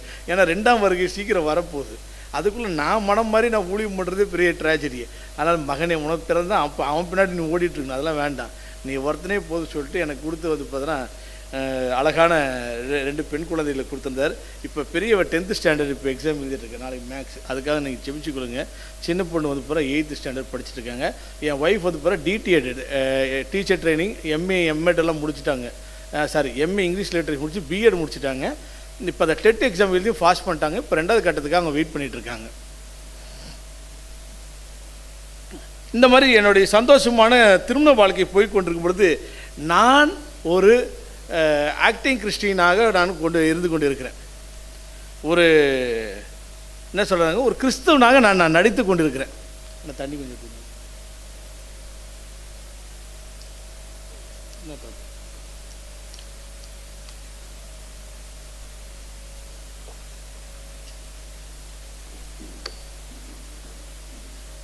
நல்லா கவனி. என் வாழ்க்கை இவ்வளோ தூரம் வந்துச்சுல்ல, மிஷினரியாக போகிறேன், சர்ச்சுக்கு போகிறேன், எல்லாம் என் வாழ்க்கையில் மாறி இருந்தாலும் இந்த குடிப்பழக்கத்தில் இருந்தும் இந்த பாவமான வாழ்க்கையிலேருந்து எனக்கு விடுதலையே கிடைக்கல. அப்போ எனக்கு எப்படி விடுதலை கிடச்சிது பார்த்தா, திருமணம் ஆனால் என் பையன் சரியாக போயிடுவானு கிறிஸ்துவ பெண்ணு கல்யாணம், அப்பயும் சரியாகலை. என் மனைவி வந்து பாரு எனக்கு ரொம்ப கஷ்டம் தான் கொடுக்கும். ஏன்னா வந்து பாரு நான் கடன் வாங்கி குடிச்சிக்கிட்டோ ரோட்டில் உருண்டு பிறண்டு இல்லை, டீசெண்டான ஒரு குடிகாரனா பாரு. குடிகாரனாக இருக்கும்போது கூட டீசெண்டாக இருக்குன்னா இப்போ பார்த்துங்க எப்படி இருப்பேன்ட்டு. அதெல்லாம் வந்து பாரு ஒரு கிருபை தான். ஏன்னா அந்த இடத்துல கூட ஆண்டவர் துக்கப்படல. இவன் நாளைக்கு சாட்சி சொல்லும்போது கூட இவ்வளோ அவமானவனா போயிடக்கூடாது, அந்த இடத்துல எனக்கு தற்காத்துக்கிட்டார் ஆண்டவர். இந்த சூழ்நிலையில் தான் வந்து பார்த்தீங்கன்னா திருமணமாகி ஒவ்வொரு வருடங்களாக கழித்து செல்கிறது. என் பிள்ளைகளும் வராங்க. நான் பொறுப்பற்ற தகப்பனாக மாறுகிறேன்.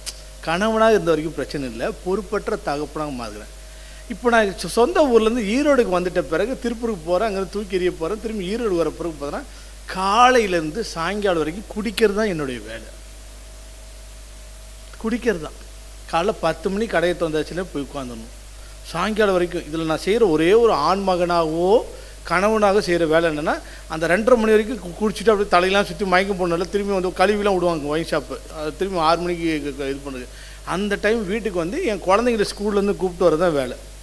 கூப்பிட்டு வந்து விட்டுட்டு நான் படுத்து தூக்கிட்டு அப்புறம் மூஞ்சி கைகாலம் கழிட்டு ஒரு 6 மணிக்கு போயிடுவேன். காலையில் எனக்கு ஃபோன் வரும், மாம்ஸ் எங்கே இருக்கீங்க மாம்ஸ் வாங்க, என்னங்க ஏதோ பிரச்சனை பார்த்தா அவர் நான் போனால் தான் ஒரு முடியை திறப்பார். எம்மளோட பாசம், மாம்ஸ் நீங்கள் வரலன்னா அவ்வளோதான். அதில் உச்சக்கட்டமான எங்களோட செய்கை என்னென்னு பார்த்தா, வெள்ளிக்கிழமையானா காலையில் நல்ல மங்களகரமாக தலைக்கெல்லாம் குடிச்சு நான் முதல்ல போய் நல்லா குடிச்சிட்டு நல்ல ஒரு பிரியாணி கடையில் போய் பிரியாணி சாப்பிட்டு புது படத்துக்கு போயிடும். சினிமாவுக்கு அடிமை. அந்த புது படம் பார்த்து முடிச்சுட்டு பிறகு அந்த திரும்பி வரும் பார்த்தீங்கன்னா, வந்தோடனே டக்கு டக்கு டக்குன்னு திரும்பி போய் குடிச்சிட்டு திரும்பி 2வது ஷோ படத்துக்கு போய் இல்லைன்னா திரும்பி நைட் வரைக்கும் இப்படி தான் என் வாழ்க்கை ஃபுல்லாக போகுது.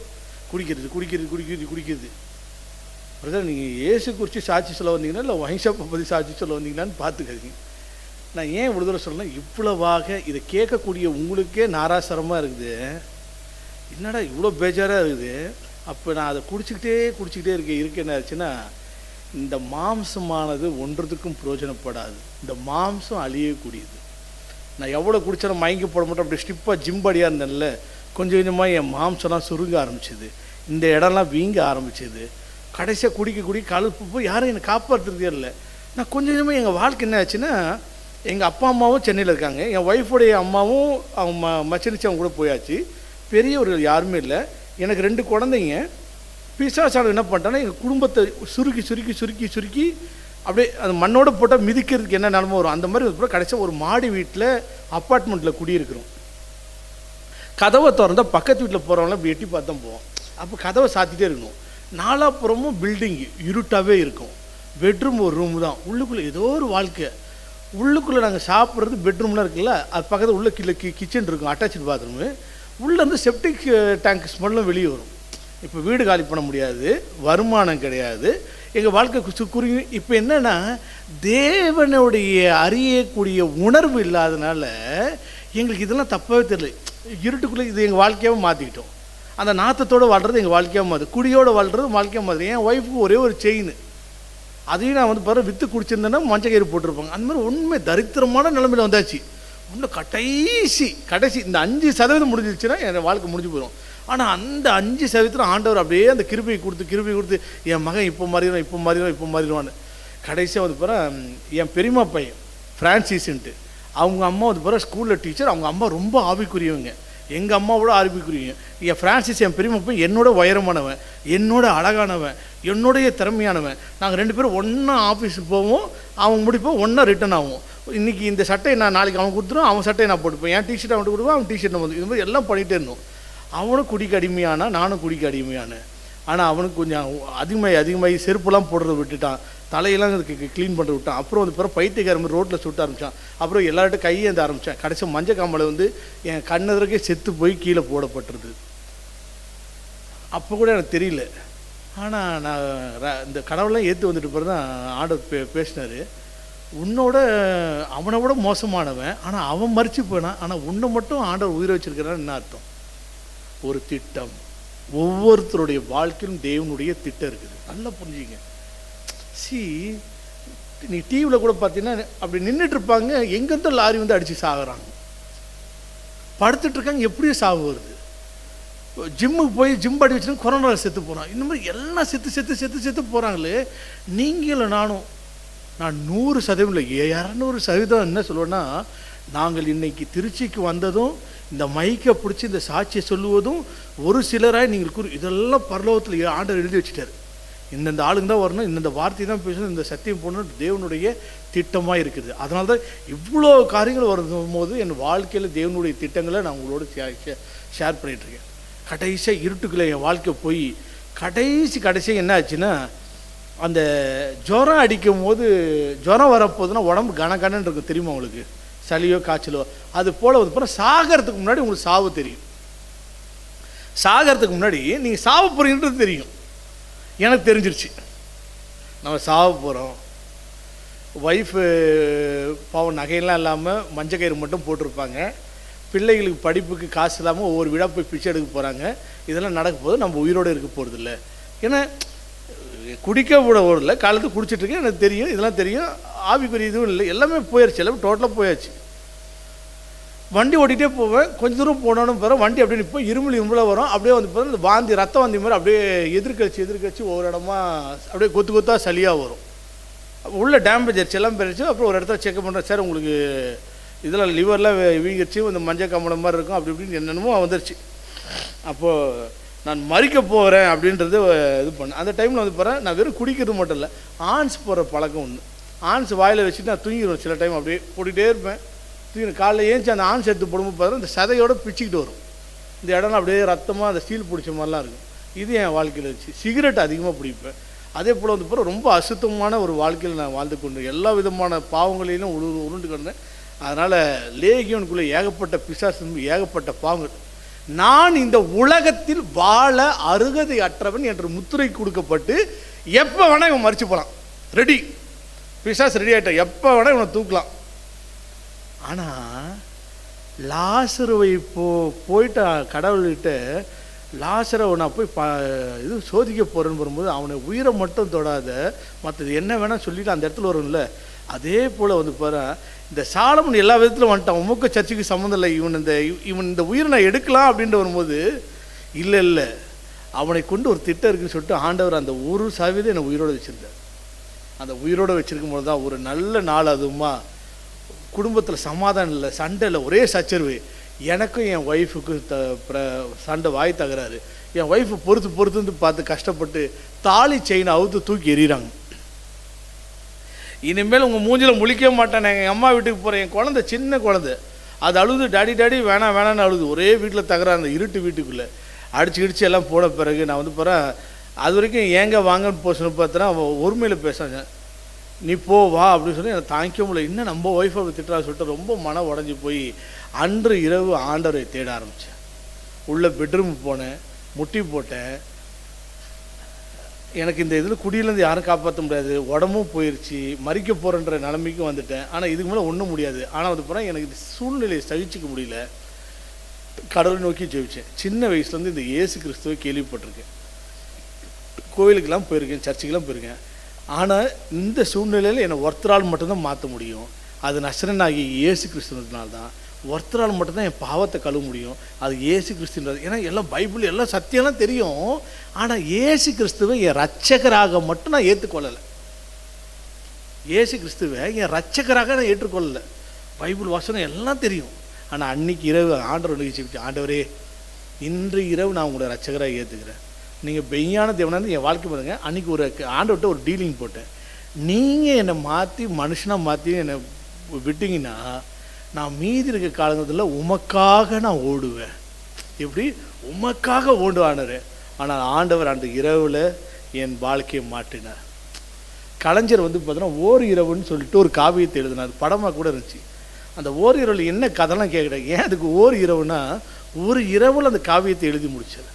அதே போல் என் வாழ்க்கையும் ஆண்டவர் ஓர் இரவு காவியமாக எழுதி முடிச்சார். 3 மணிக்கு ஜெபம் பண்ண என் ஒய்ஃப் சண்டை போட்டு போனோன்னே எங்கள் ஒய்ஃபு கொஞ்ச நேரத்தில் யோசிக்கிறாங்க, ஒன்றும் குடிச்சது தெரியல போல, உள்ளே ஏதோ புலம்பிகிட்டே இருக்கிறார். ஆனால் நான் உள்ளே ஜெபிச்சுக்கிட்டு இருந்தேன். அடுத்து 2 நாளாக நான் ஒயின் ஷாப் போகல. என் ஒய்ஃப் நினச்சிட்டு இருக்காங்க, காசு இல்லை போல இருக்கு, அதனால் குடிக்க போகல. 1 வாரம் குடிக்கல. என் ஒய்ஃப் நினச்சேன் ஏதோ வயிறுலலாம் புண்ணாக இருக்கும் போல இருக்கு, அதனால் வெயிட் புண்ணு சரியான அப்புறம் குடிக்க போவாருன்னு. 2 வாரம் ஆச்சு, 3 வாரம் ஆச்சு, இன்னையோட 8 வருஷம் ஆச்சு.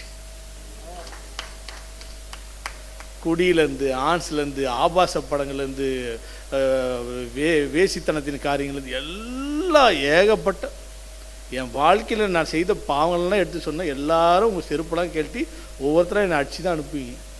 ஆனால் அந்த பாவியாக இருந்த என்னை இயேசு கிறிஸ்துன்ற ரட்சகர் ஒரு பைசா செலவு இல்லாமல், ஒரு ட்ரீட்மெண்ட் இல்லாமல், எங்க இந்த உலகத்தில் எல்லா கடவுளை சொல்ல எல்லாமே கடவுள் தாங்க. ஒரு பாய் என்கிட்ட சண்டை போட்டார், சும்மா ஏசுன்ட்டு. நாங்கள் கூட தான் அல்லாஹ் கும்பிட்றோம், இறைவன் ஒருத்தன் தான். நீங்கள் என்ன ஐயா, நீங்கள் எந்த கடவுள் வேணால் கும்பிடுங்க, நீங்கள் பிடிக்கிற சிகரெட்லேருந்து அதுலேருந்து உங்கள் கடவுள் காப்பாற்றுச்சுன்னா நன்றி. ஏன்னா உலகத்தில் இருக்க எந்த கடவுளாலும், மனுஷன் உருவாக்கப்பட்ட எந்த நாளும் என்ன வேணால் பண்ணலாம். ஆனால் பாவத்திலிருந்து விடுதலையை இயேசு கிறிஸ்து மட்டும்தான் கொடுக்க முடியும். உங்கள் பாவத்தை இயேசு கிறிஸ்து ரத்தம் மட்டும்தான் கழுவ முடியும். நல்லா புரிஞ்சுக்கிங்க. இந்துக்கள்லேருந்து, முஸ்லீம்லேருந்து, நம்மளேருந்து என்னென்னா செத்த பிறகு ஒரு உலகம் இருக்குன்னு நம்புகிறாங்க மறுமைக்கு. அந்த உலகத்துக்கு சொர்க்கம் நரகம்னு பேர் வைக்கிறாங்க. நம்ம பரலோகம்னு சொல்கிறோம். இவங்க எல்லாமே நம்புகிறாங்க. அதுக்கு போகிறதுக்கு என்னென்ன வழி இருக்குன்னா, நீங்கள் சொர்க்க வாசல் திறக்கும் போது வந்து பார்த்தா செத்து போனீங்கன்னா சொர்க்கத்துக்கு போயிடலான்றாங்க.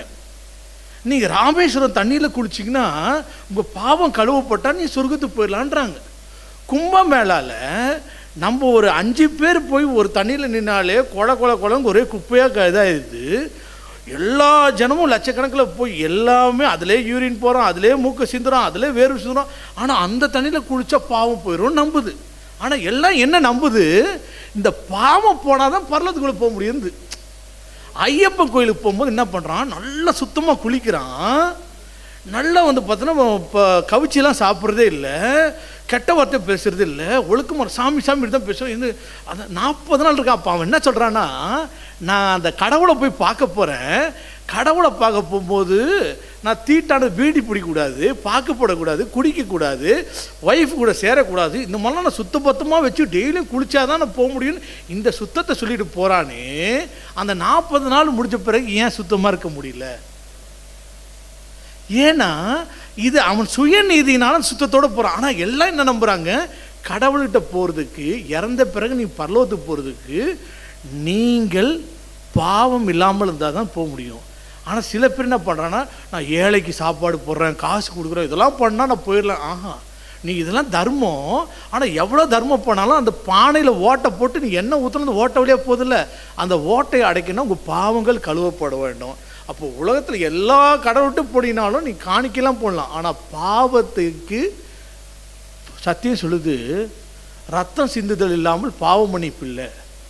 அப்போ இன்றைக்கி நீங்கள் பாவமாக இருக்கணும், உங்கள் பாவம் எடுக்கணும், உங்கள் பாவத்துக்கு நீங்கள் ரத்தம் சிந்தணும். அதனால தான் தீட்டு கழிக்கிறோன்றோம்ல. ஐயோ உங்கள் குடும்பத்தில் பாவம், உங்கள் குடும்பத்தில் தீட்டு, உடனே என்ன பண்ணுங்க, ஆடை வெட்டுங்க, கோழியை வெட்டுங்கன்னா ரத்தத்தை சிந்துங்கன்றாங்க. நீங்கள் பண்ணதை, ஐயா கோயில் பூசாரி, ஐயா மாரியம்மா, ஐயா மதுரகர சாமியே, எங்கள் குடும்பத்தில் ஒரு பிரச்சனை. அப்போ உங்கள் தோஷம் நீங்கணுன்னா, உங்கள் பாவம் நீங்கணுன்னா, உங்கள் சாபம் போகணுன்னா போய் ரத்தத்தை வெட்டுங்கண்ணா. அப்போ மனுஷன் பண்ண பாவத்துக்கு எப்படி மிருக ரத்தம் சிந்தோம்? எப்படிங்க ரத்தம் சிந்தோம்? இப்போ என் கையை வெட்டியாச்சு, நாய் கையையோ இல்லை கோழி கையையோ சொருவ முடியுமா? மனுஷன் பண்ண தப்புக்கு மனுஷனுடைய ரத்தம் தான் சிந்தப்படணும். அப்போ அப்பா அம்மா சேர்ந்து இந்த உலகத்தில் பிறக்கிற எல்லா மனுஷன் பாவத்தில் பிறந்தனா ஒருத்தர் ரத்தம் சிந்த முடியாது. ஏன்னா திருடனுக்கு எப்படி திருடன் ஜாமீன் கொடுக்க முடியும்?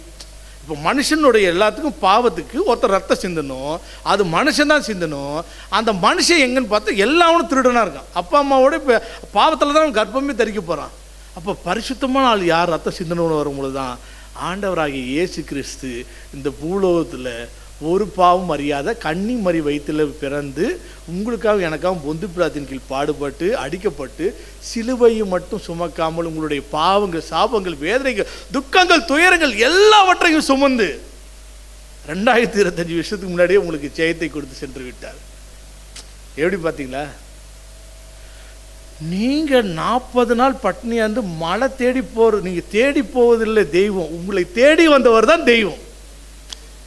நீங்கள் கையை காலை வெட்டிட்டு வாயில் வேலை குத்திட்டு நீங்கள் ரத்தம் சிந்துவது தெய்வம் இல்லை, உங்களுக்காக சிலுவையில் ரத்தம் சிந்தியவர் தான் தெய்வம்.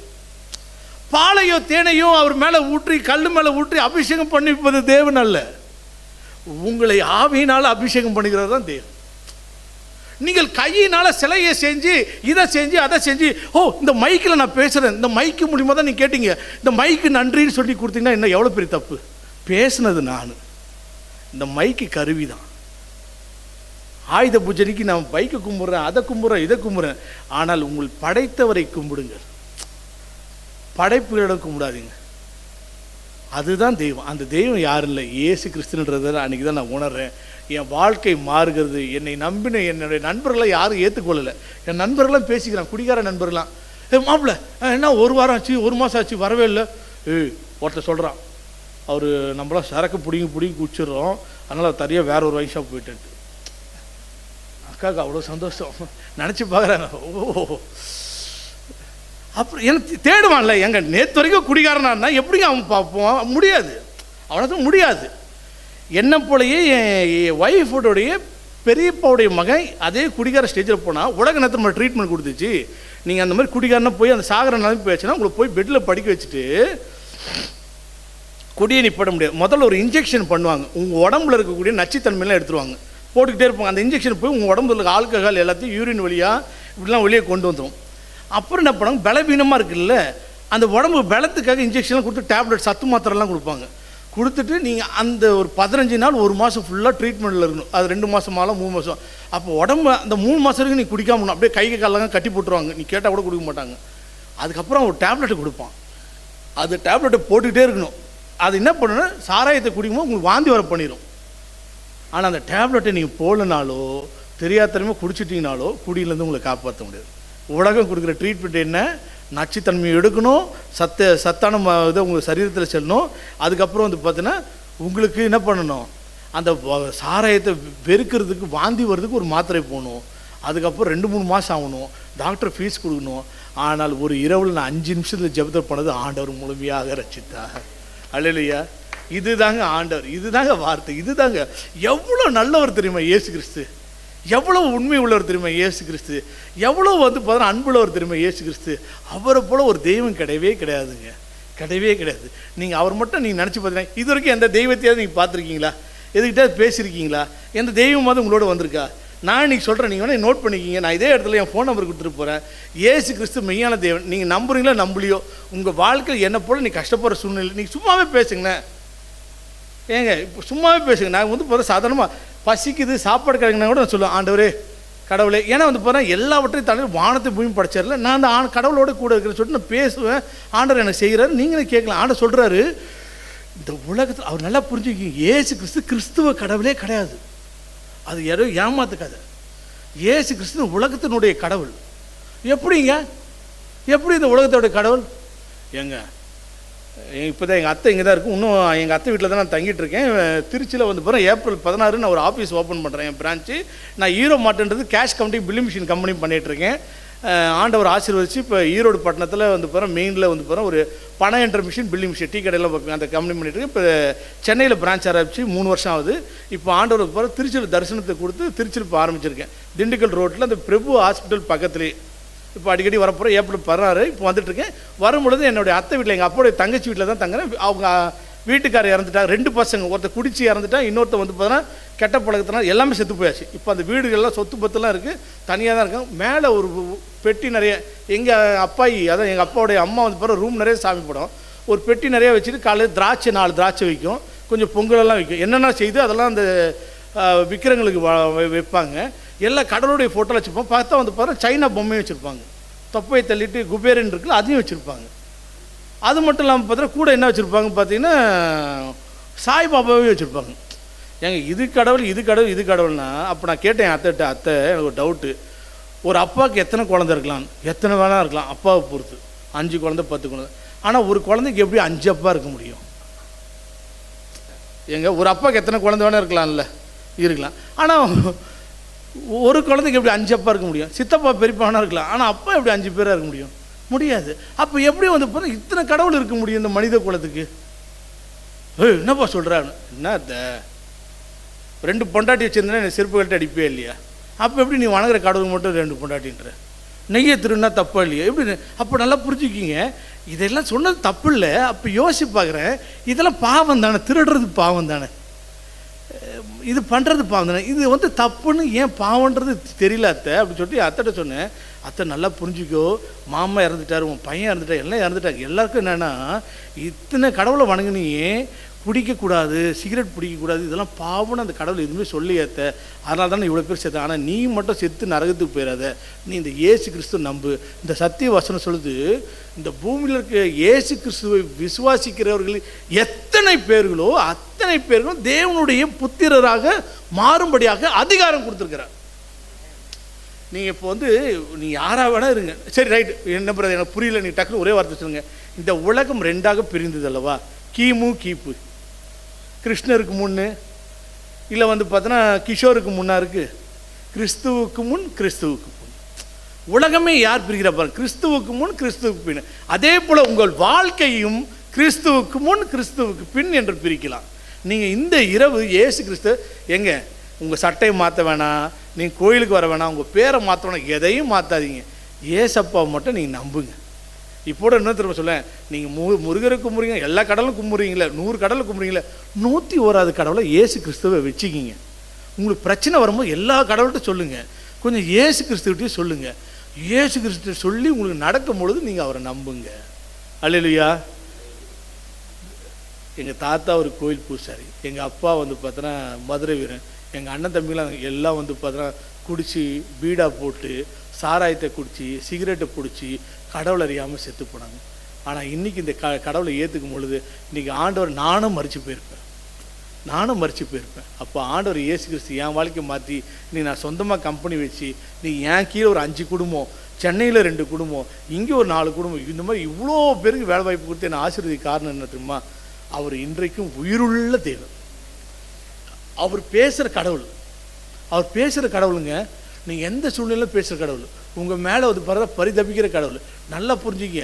இந்த பூமி ஒருத்தர் சொல்கிறாரு, மறிச்சு போனவங்களுக்கெல்லாம் தெரிஞ்ச ரகசியம், செத்து போனாங்கல்ல, அவங்க செத்து போனவங்களாம் இப்போ தெரியும்ல, ஜெயலலிதாவுக்கு தெரியும், கலைஞருக்கு தெரியும், எல்லாம் தெரிஞ்சும்.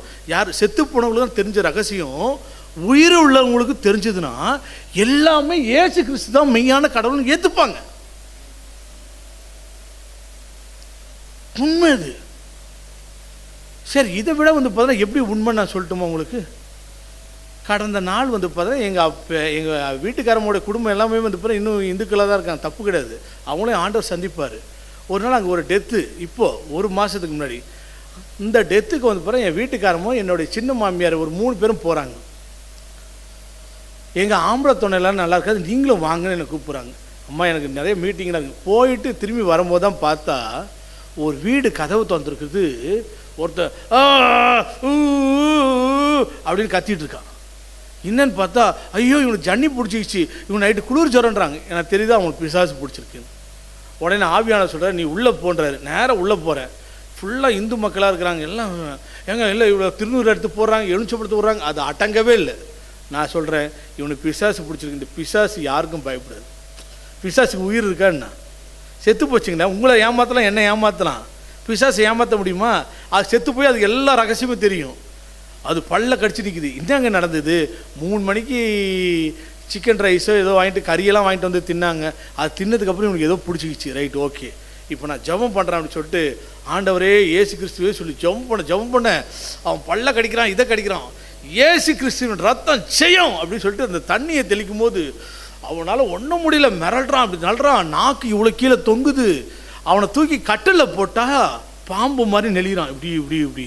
அவனை தூக்கி கீழே போட்டால் நாய் மாதிரி நடக்கிறான். சின்ன பையன், ஒரு 24 வயசு பையன். அவனுக்கு அந்த பிசாசை பிடிச்சி இயேசு கிறிஸ்து பேரை சொல்ல முடியுது. இவனை விட்டு ஓடுன்ற அவனை விடவே ஓடுது. கதவை டம்முன்னு அடித்து எல்லாத்தையும் பிச்சு தூங்கி போடுது. 10 பேர் சேர்ந்து சமாளிக்க முடியல. கடைசியாக என்ன திரும்ப நடந்தது? நான் சொன்னேன், இயேசு கிறிஸ்தின் ரத்தம் ஜெய். இயேசு கிறிஸ்து கடைசியாக ரூமில் போட்டு சொல்கிறேன், நான் இங்கே நிற்கிறேன்னா இப்படி வந்துட்டான், நாக்கை தொங்க போட்டு வந்துட்டேன், என் கழுத்தை பிடிச்சி நெருக்கிருக்கு. ஆனால் இந்த கை இது வரைக்கும் வந்துச்சு, இதுக்கு மேலே வர முடியல. ஏன் வர முடியல? இயேசு கிறிஸ்தினுடைய வல்லமை அந்த பிசாசுக்கு தெரியும். உங்களை சுற்றி தேவனு ஒன்றும் உங்க மேலே படாது. இவ்வளோ கிட்ட பாருங்க, கை வந்து நாக்க தொங்க போட்டு இப்படி என் கழுத்தை நெருக்கிருக்கா வருது. என் பகரம் என் மனைவி எல்லாம் நிற்கிறாங்க.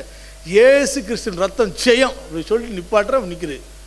எல்லாம் முடிச்ச பிறகு தண்ணியெலாம் தெளிச்சிட்டு அந்த ஏசுக்கிட்ட வாயில் ஊற்றும் போது அப்படியே அன்கான்ஷியஸ் ஆகி கையில் பைபிள் கொடுத்து அவரை படுக்க வச்சாச்சு. அவங்க பெரியம்மா ஓடினாங்க, பிரவீனே பிரவீனே பெரியம்மா. அவன் பிரவீன் இல்லைங்க, அவனுக்கு பிசாசு. இல்லை பிரவீனே பிரவீன். இப்போ உங்கள் பிரவீனை நிரூபித்து காட்டுமான்னு, இதோ காட்டுங்க அப்படின்னாங்க. பிரவீனே ஏசு கிறிஸ்துன்னு பேர் சொல்லுப்பான்னு. ஏசு கிறிஸ்து நீங்கள் சொல்லுங்கண்ணே, சொல்லிட்டீங்களே, ஏசு கிறிஸ்து நீ சொல்லுப்பான்னு. அது என்ன திரும்ப பண்ணுச்சு, ஏசு கிறிஸ்துன்னு சொல்லு. அப்போ பிசாசுக்கே தெரியுது ஏசு கிறிஸ்து ஏன் சொல்லியிருக்கலாம்ல, சொல்லாது. இந்த உலகத்தில் பிசாசுக்கு ஒரே எதிரி யார் தெரியுமா, இயேசு கிறிஸ்து மட்டும்தான். இந்த உலகத்தில் பயப்படுற வல்லமை யார் தெரியுமா, இயேசு கிறிஸ்து மட்டும்தான். நீங்கள் முடியலையா, நெஞ்சு வலிக்குதியா, ஹாஸ்பிட்டல், நீங்கள் ஏசு கிறிஸ்து சொல்லுங்கள், உங்கள் வாழ்க்கை காப்பாற்றப்போம். போறீங்களா, பெரிய ஆபத்தில் யாருமே காப்பாற்ற முடியாது. நீங்கள் ஏசு கிறிஸ்து சொல்லிப்பாருங்க, காப்பாற்றும். அது சொல்கிற யாரெல்லாம் விசுவாசிக்கிறவனுக்கு எல்லாம் கூடுன்றார். நீ பிஎம்வியில் வந்திருக்கீங்க, நீங்கள் உங்கள் வியாபாரம் சரியில்லையா, உங்கள் குடும்பத்தை சரியில்லையா, உங்கள் பிரச்சனை வந்திருக்கீங்க, ஒன்றும் கவலைப்படாதீங்க. இன்னும் இந்த வயசு கூட தப்பு இல்லை.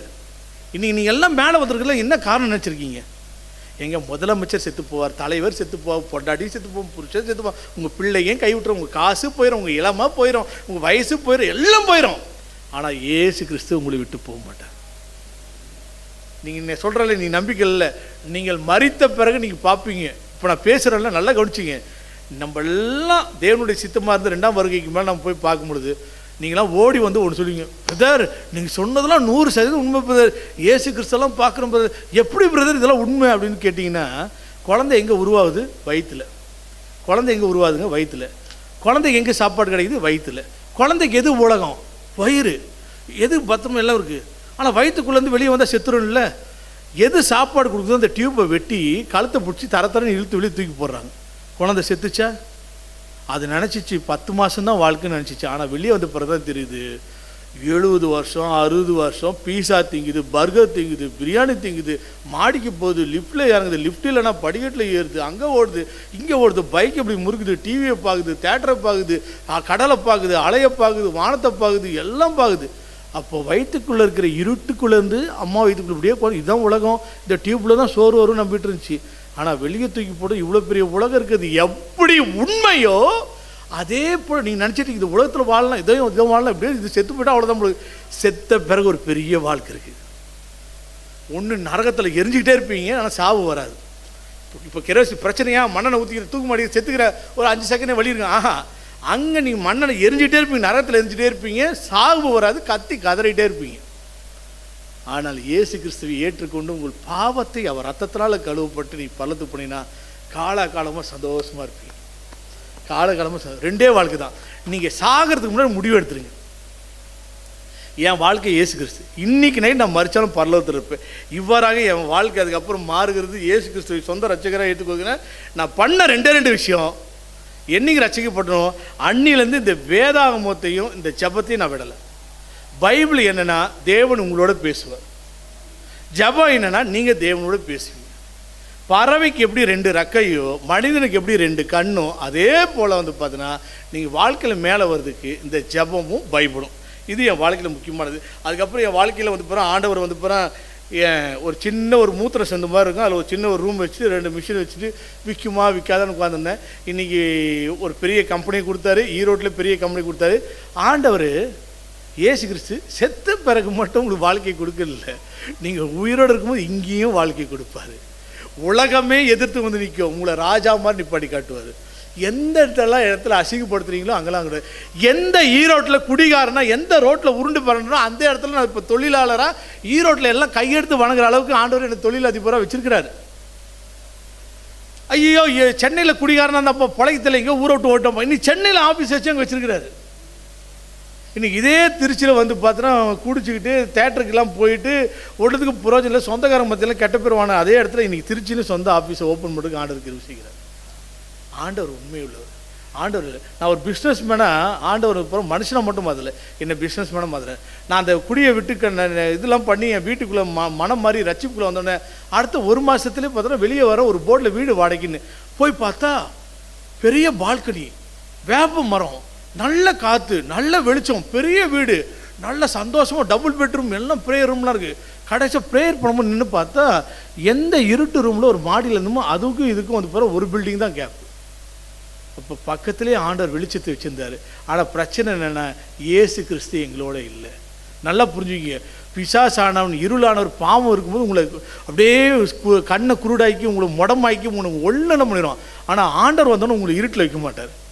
ஆண்டவர் வைக்கும்போது இருட்டில் வைக்க மாட்டார். ஆண்டவர் வரும்போது தரித்திரத்தில் வைக்க மாட்டார். ஆண்டவர் உங்களை பிச்சை எடுக்க வைக்க மாட்டார். ஆண்டவர் உங்களை அப்படியே ராஜாவுக்காக குப்பையில் புழுதியில் உட்கார்ந்துருந்த எண்ணெய் உயர்த்தி இன்றைக்கி ராஜாக்களின் மத்தியில் அமர்ந்திருக்கிறார். எவ்வளோ பெரிய தேவன் பாருங்கள். நீ என் ஒய்ஃப் திருத்தரவோ போய் எங்கள் வீட்டுக்காரர் இல்லைங்க என் குழந்தைய படிப்புன்னு காசுன்னு இன்றைக்கி நாங்கள் பல பிள்ளைகள் படிக்கிறதுக்கு உதவி செய்வோம். இன்றைக்கி எங்கள் சர்ச்சில் வந்து ஐயோ ஒருத்தருக்கு முடியல, ஐயோ கஷ்டப்படுறோம், ஐயோ காசு வேணும், இந்த ஒருத்தருக்கு கேன்சர் அவங்க ட்ரீட்மெண்ட் காசு இல்லை, போய் அவர் பாருங்கள் சாலமனை பாருங்கள் ராஜ்குமார் அவர் உதவி பண்ணுவார் அனுப்புகிற அளவுக்கு ஆண்டவர் வச்சுக்கிறார். நீங்கள் இந்த கண்ணில் இந்த கையில் வந்து பார்த்தீங்கன்னா பாக்கெட்டில் 500 வச்சுருந்தா நான் தான் பெரிய குடிகாரனாக இருந்தேன். இன்றைக்கி நான் லட்சக்கணக்கில் பல லட்சக்கணக்கில் நான் வந்து ட்ராவல் பண்ணிகிட்ருக்கேன். துபாய்க்கு ஒரு 2 ட்ரிப்பு போயிட்டுருக்கேன். மலேசியா, சிங்கப்பூர், முதலமைச்சர் தங்குற அளவு பெரிய ஒரு லக்ஸரியான ஹோட்டல் கொடுக்குறேன். ஆனால் அங்கேயும் பார்த்தீங்கன்னா எவ்வளோ வேணால் குடிக்கலாம், எவ்வளோ வேணால் கூத்தடிக்கலாம், எவ்வளோ வேணால் பொண்களுக்கு கூட டான்ஸ் ஆடலாம், என்ன தப்பு வேணால் பண்ணலாம். துபாயில் இங்கே எதுவும் தெரிய போகல. ஆனால் அந்த இடத்துலையும் இந்த வேதாகமன்ட்டு தான் வச்சுருப்பேன். அந்த இடத்துல இயேசு கிறிஸ்து தான் நம்புவேன். நான் வந்து பார்த்தீங்கன்னா 150வது மாடி 300வது மாடிக்கெலாம் போயிருக்கேன். ஆனால் அங்கேருந்து இந்த உலகத்தை பார்த்து சொல்லுவேன், ஆண்டவரே ரோட்டில் சாக்கடை பதில் குடிகாரனாக இருந்த ஆண்டவர், ஆனால் என்னையும் மனுஷனாக மாற்றி என்னையும் சம்பாதிக்க வச்சு என்னையும் நாடை விட்டு நாடெல்லாம் வர வச்சு இவ்வளோ உயரத்தில் வர வச்சுருக்கீங்களே, அப்போ நீங்கள் எவ்வளோ உயரத்தில் இருக்கிற தேவன், இதை விட இந்த ஆண்டவர் பெரியவர்னு சொல்ல போதுக்கு வேறு ஏதாவது உண்டா? நல்லா புரிஞ்சுக்கிங்களேன். இந்த வாழ்கிறது ஒரு வாழ்க்கை தான். இந்த வாழ்கிறது ஒரு வாழ்க்கை தான். பாவத்திலேருந்து நம்ம விடுதலை பெற முடியாது, கடவுள் தான் கொடுக்க முடியும். அதே போல் வந்து இந்த பூமியில் நம்ம மட்டும் நீ பாருங்கள், எங்கே எடுத்தாலும் கொலை, எங்கே எடுத்தாலும் கொள்ளை, எங்கே எடுத்திருந்தாலும் பாவம். இன்றைக்கி மனிதர்களை காப்பாற்று எல்லார்கிட்டும் ஃபோனு, எல்லாம் சினிமாக்கு அடிமை, எல்லாம் அசுத்தமான ஆபாசத்துக்கு அடிமை, எல்லாம் ஸ்கூல் பையன் டீச்சரை கொலை பண்ணுறான். ஆணு ஒரு ஆணை கல்யாணம் பண்ணிக்கலாம், பொண்ணு ஒரு பொண்ணு கல்யாணம் பண்ணிக்குது. 2 சின்ன பொண்ணுங்க நான் இவர் எனக்கு வீட்டுக்காரர் இவர் அது டிவியில் இன்டர்வியூலாம் எடுத்து வர போடுறான். எவ்வளோ மோசமான உலகத்தில் போகிறோம். அப்பா பொண்ணுக்கிட்ட தப்பு பண்ணுறாரு, குடும்பத்தில் அண்ணன் தம்பிக்குள்ளே தப்பு பண்ணுறாங்க. பிரச்சனை பாருங்க எவ்வளோ மோசமாக உலகம். ஏன்னா இவர்கள் தேவனை அறிந்து கொள்ளவில்லை. எல்லாரும் கும்பமேளாலேருந்து எல்லா விநாயகர் சதுர்த்திலேருந்து எல்லா கடலும் எல்லாம் கும்பிட்டு தானே இருக்கிறாங்க. அப்போ ஏன் இவங்க வாழ்க்கை மாறலை? ஏன்னா இவங்க நினச்சிட்டு இருக்க கடவுள்ன்றது வேற, ஆனால் கடவுள்ன்றது வேற. நீங்கள் உருவாக்கியது கடவுள் அல்ல, உங்களை உருவாக்கியவர் தான் கடவுள். நீங்க உருவாக்குறது கடவுள் இல்லைங்க. கண்ணிருந்தும் காணாது, வாயிருந்தும் பேசாது, கை கால் இருந்தும் நடக்காத, செயல்படாததல்ல கடவுள். நீங்களும் நானும் வணங்குறது இயேசு கிறிஸ்து பார்க்குற கடவுள், பேசுகிற கடவுள், உங்கள் கஷ்டத்தை அவர் தெரிஞ்சுக்கிற கடவுள், உங்களுக்காக வந்து நிற்கிற கடவுள். உங்களுக்காக எனக்காக சிலுவையில் அறையப்பட்டு, இந்த சிலுவையில் அறையப்பட்டு தொங்கி ரத்தத்தை சிந்தி, நீங்கள் எல்லாம் பார்த்து சரித்திரத்தை படிக்கிறீங்களே, இயேசு கிறிஸ்து சிலுவையில் தொங்கி செத்ததுக்கு என்ன காரணங்க? என்ன பாவம் செஞ்சார்? அவர் எங்கேயா திருடினாரா? யாராவது ஏமாத்தினாரா? இல்லை என்னங்க பண்ணார்? ஒன்றுமே பண்ணல. அவர் உங்களுக்காகவும் எனக்காகவும் அடிக்கப்பட்ட ரத்த சிந்துறார். இந்த காலை இந்த இரவு வேளையில் நீ தெரிஞ்சுக்கல, நான் ஆண்டவர் தொழிலை ஆசீர்வதித்தார், என் தனிப்பட்ட வாழ்க்கையை ஆண்டவருக்குள்ளே வர வர வர வர எங்கள் வீட்டுக்காரம்மோடைய பெரியப்பா சொந்தமாக ஹோட்டல் வச்சுருக்காரு. இன்னும் இந்துவில் தான் இருக்கிறார். 30 வருஷமாக சம்பாரித்து இன்னும் வந்து பிறகு ஒரு வீட்டை வாங்கி ஒரு 10-15 பேர் வச்சு கடன் வாங்கி ஒரு வீட்டை கட்டியிருக்கிறாரு. ஆண்டவர் 3 வருஷம் சொந்த வீட்டுக்கு போக வச்சார். சொந்த காரை வாங்க வச்சுருந்தார். கிதியோன் ஊழியத்தில் நான் இருக்கிறேன். பைபிளை புதிய ஏற்பாடை ஒவ்வொரு வீடாக ஒவ்வொரு மக்களுக்காக கொண்டு செல்லக்கூடிய அந்த ஊழியத்தில் இருக்க. தயவு செய்து நீங்கள் இன்னும் இதை கேட்கக்கூடிய நீங்கள் தேவனுடைய ஊழியத்தில் தேவனுடைய இன்னும் ஸ்ட்ராங்காக இருக்குன்னா தயவுசெய்து உங்களை கிதியோன் காரியங்களில் ஈடுபட்டுங்க. ஏன் அதை தைரியமாக சொல்கிறேன்னா, பிஎம்ஃபைல முக்கால்வாசி கிதியோன் தான் பிஎம்ஃபைல இருக்கிறாங்க, முக்கால்வாசி பிஎம்ஃபை தான் கிதியோன்லேயும் இருக்கிறாங்க, கிதியோனில் இருக்கிறவங்க பிஎம்ஃபைல இருக்குது. ஏன்னா கிதியோனில் இருக்க வேண்டிய சாட்சி என்னென்னா, அவங்க வந்து பார்த்தோன்னா பைபிளை நேசிக்கக்கூடிய, ஒழுக்கமுள்ள வாழ்க்கை வாழக்கூடிய, பிறருக்கு சாட்சியோடு இருக்கக்கூடிய, நல்ல திருத்துவத்தை நம்பிக்கைக்கூடிய திருச்சபைக்கு போகக்கூடிய, அப்புறம் வந்து பார்த்தா பரிதபிக்க இதயத்தை உடையக்கூடிய, ஆத்துமாதாயம் பண்ணக்கூடிய, அது மட்டும் இல்லாதபடி ஊழியத்துக்காக கொடுக்கக்கூடிய இந்த 7 தகுதி உடையவர்கள் மட்டும்தான் கிதியோன் ஊழியத்தில் இணைக்க முடியும். அந்த தகுதி எல்லாமே இருந்துச்சுன்னா நீங்கள் பிஎம்ஃபைலையும் இணைஞ்சிக்கலாம். நல்ல சாட்சி உள்ள, ஏன்னா இந்த சாட்சிகள், இந்த சாட்சி உள்ள கிறிஸ்துவர்கள் தான் நாங்களும் இந்த பிறகு பிஎஃப்ஐ ஈரோட்டில் நாங்கள் பெரிய லெவலுக்கு, பிஎஃப்ஐ தமிழ்நாட்டில் இந்த பிறகு பெரிய லெவலுக்கு கிட்டத்தட்ட 120 பேர் 100 பேருக்கு மேலே தான் நாங்கள் மீட்டிங்கே நடத்துவோம். அந்த அளவுக்கு பல தலைவர்கள் உருவாக காரணம் என்ன, இந்த தேவன் இயேசு கிறிஸ்து எங்களுடைய வாழ்க்கை. இப்போ வந்து பிற ஈரோடு, சென்னை, திருச்சி, இந்த மாதிரி வந்து பிற பிரான்ச்செல்லாம் இருக்குது. துபாய் போன்ற பல வெளிநாடுகளுக்கு என்னுடைய பொருள் சப்ளை பண்ணிகிட்ருக்கு. அதுக்கப்புறம் நான் 3 காரியம் வாழ்க்கையில் கண்டுபிடிச்சிது. நான் 3 காரியம் நான் டெய்லியும் ஜெபம் பண்ணுறது. ஆண்டவரே, உமக்கு பயப்படுகிறவனாக என்னை வச்சுருங்க. உமக்கு நான் பயப்படணும். ஐயோ கண்ணை குத்திடுவாங்க, அந்த பயம் இல்லை. ஏன் கடவுள் எவ்வளோ பெரிய கடவுள், எவ்வளோ பரிசுத்தமான கடவுள். உமக்கு பயப்பட எனக்கு உதவி செய்யுங்க. உமக்கு கீழ்ப்படியே எனக்கு உதவி செய்யுது. கடவுள் சொன்னாலும் கீழ்ப்படிச்சிடணும், கீழ்ப்படியே உதவி செய்துங்க. அப்புறம் 3வது, உமக்கு பிரியமாய் வாழ எனக்கு உதவி செய்யுது. 3 தான். ஆண்டவர், உமக்கு நான் பயப்படணும்.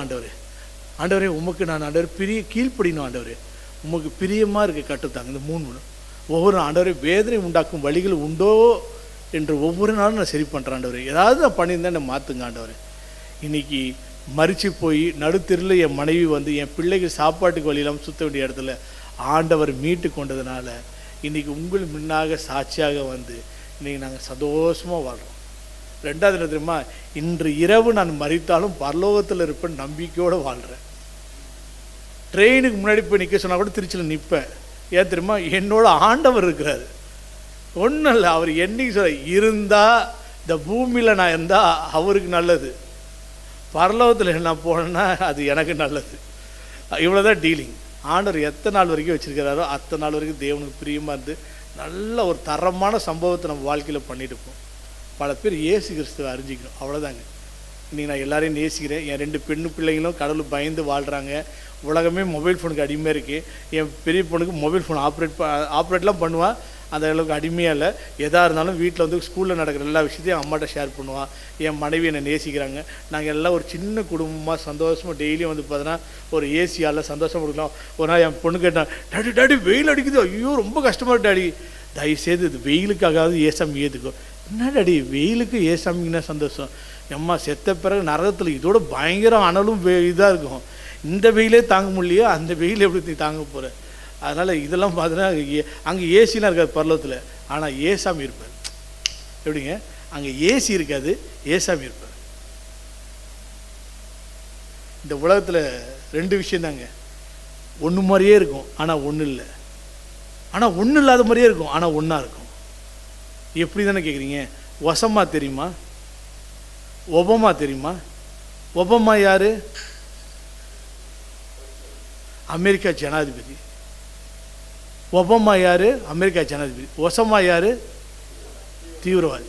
ஜனாதிபதி தீவிரவாதி. ஒன்றா முடியுதா? ஒபாமா ஒசமா முடியுதா? இவர் பெரிய சக்தி வாய்ந்த நாட்டினுடைய அதிபர், இவர் பெரிய தீவிரவாதி, எல்லா நாடும் மதிக்கக்கூடிய நபர், எல்லா நாடும் பயப்படக்கூடிய நபர். ஐயோ இவர் வாழணும்னு ஆசைப்படுறாங்க, இவர் சாகணும்னு ஆசைப்படுறாங்க. ஆனால் ஒபாமா ஒசமாவை காலி பண்ணாரா இல்லையா?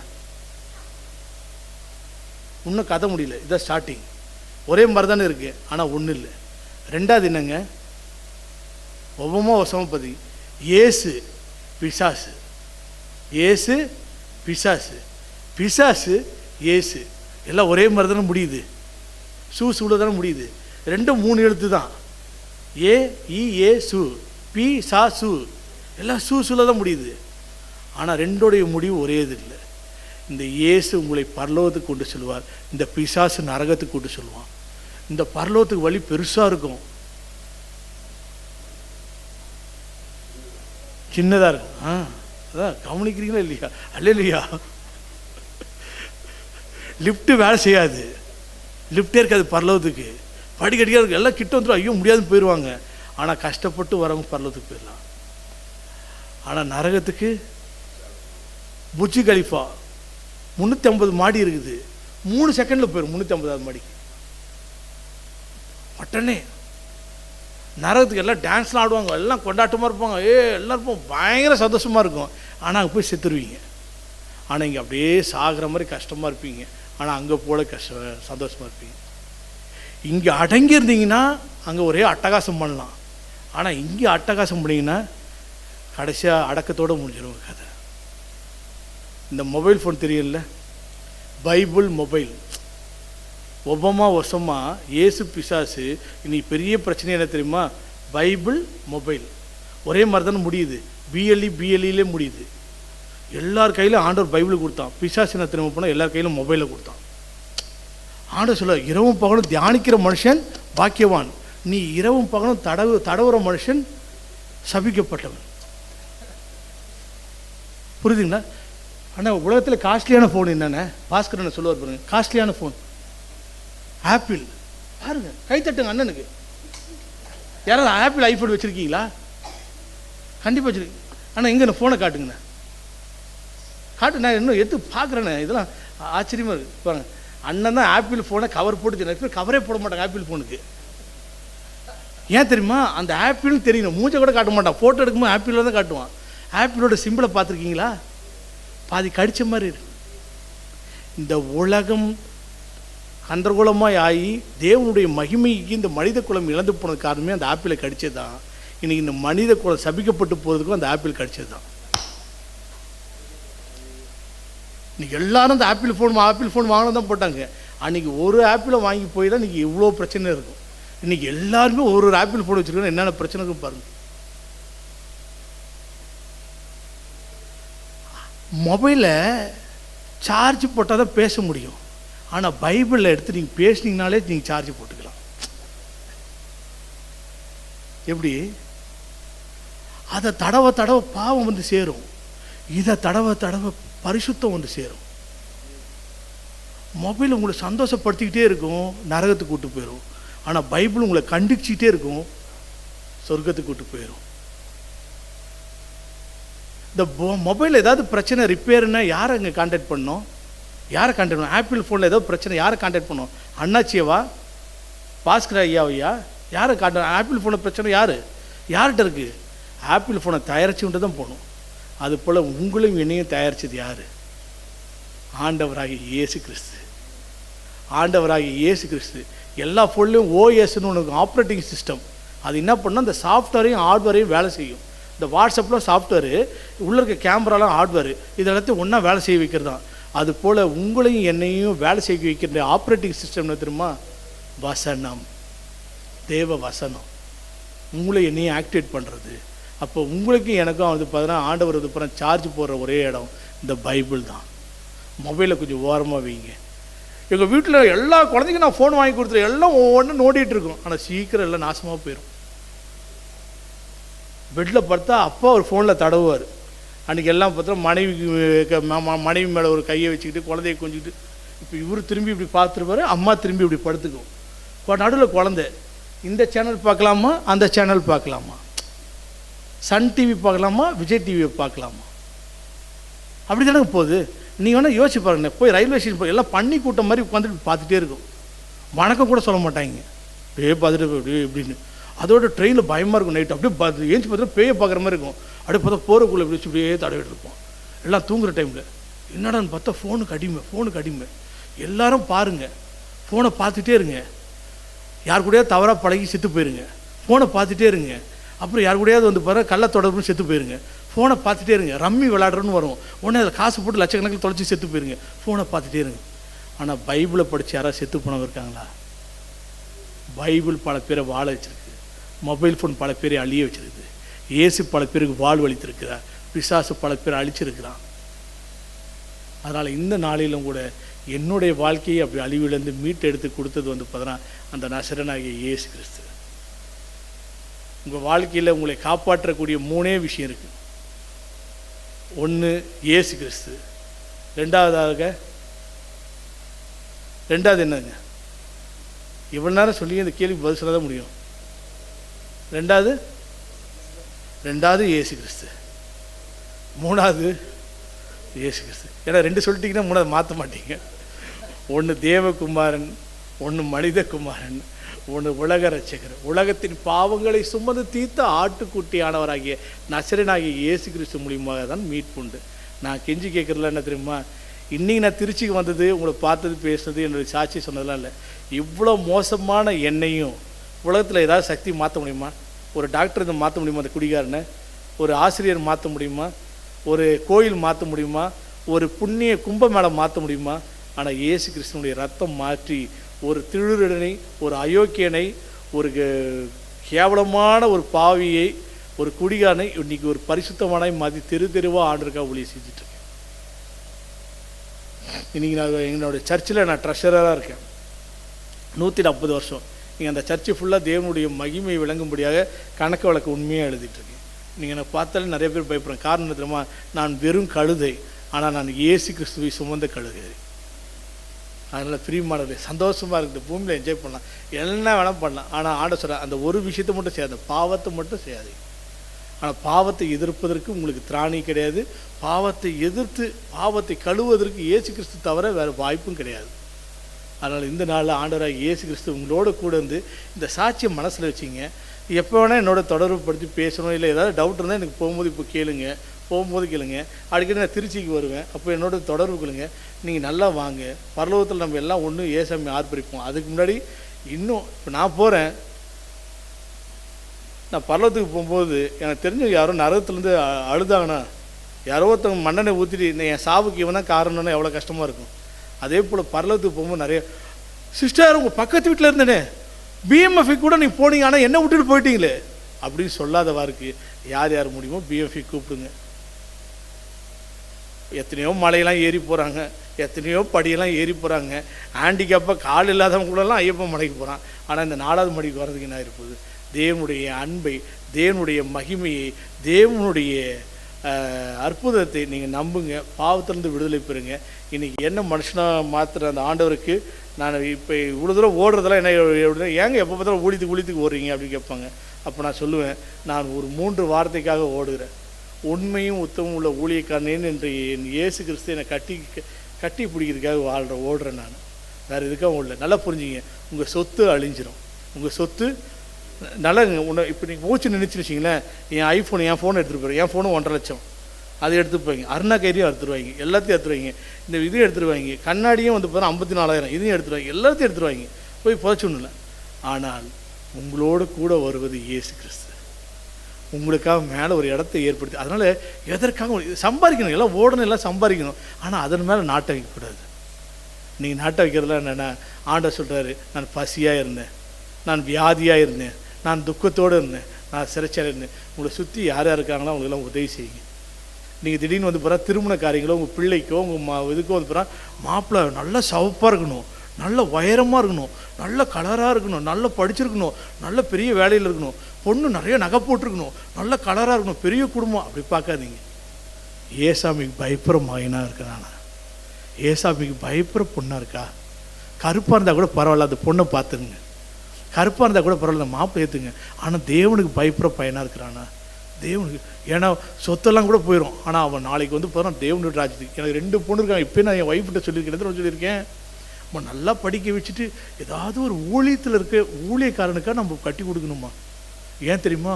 எனக்கு தெரியும், ஊழியத்தோடு சிறப்பான வந்து பார்த்தோன்னா புனிதமான காரியம் எதுவுமே இல்லை. நம்ம பிள்ளைங்க போய் சமைச்சு கூட இருந்து பாட்டு பாடி ஆறாவது பார்த்து அப்படியே வரட்டுமா? கடைசியாக டாக்டராவோ வக்கீலாவோ லட்சமாக ஒன்றுமே காப்பாற்றாது. இப்போ போன கொரோனா திரும்பி வராதுன்னு நினச்சிட்ருக்கீங்களா? எப்போ வேணால் வரும், என்ன வேணால் நடக்கலாம். ஆனால் எனக்கு நம்பிக்கை இருக்குது, நம்ம எல்லாம் பரலோகத்தில் ஒரு நாள் எல்லாத்தையும் ஒன்றா சந்திப்போம். இந்த பிரதர் எல்லாம் சந்திச்சு எல்லாம் கட்டி முடிச்சு முத்த கொடுத்து எல்லாம் பிரதர் உண்மை, நீங்கள் சொன்னதெல்லாம் உண்மை, பார்த்தீங்களா எவ்வளோ சந்தோஷமாக இருக்கும் பார்த்தீங்களா? எங்கப்பா பாஸ்கரண்ணே பாருங்க அங்கே தான் கொண்டிருக்காரு பாருங்க கேமரா வச்சுட்டு.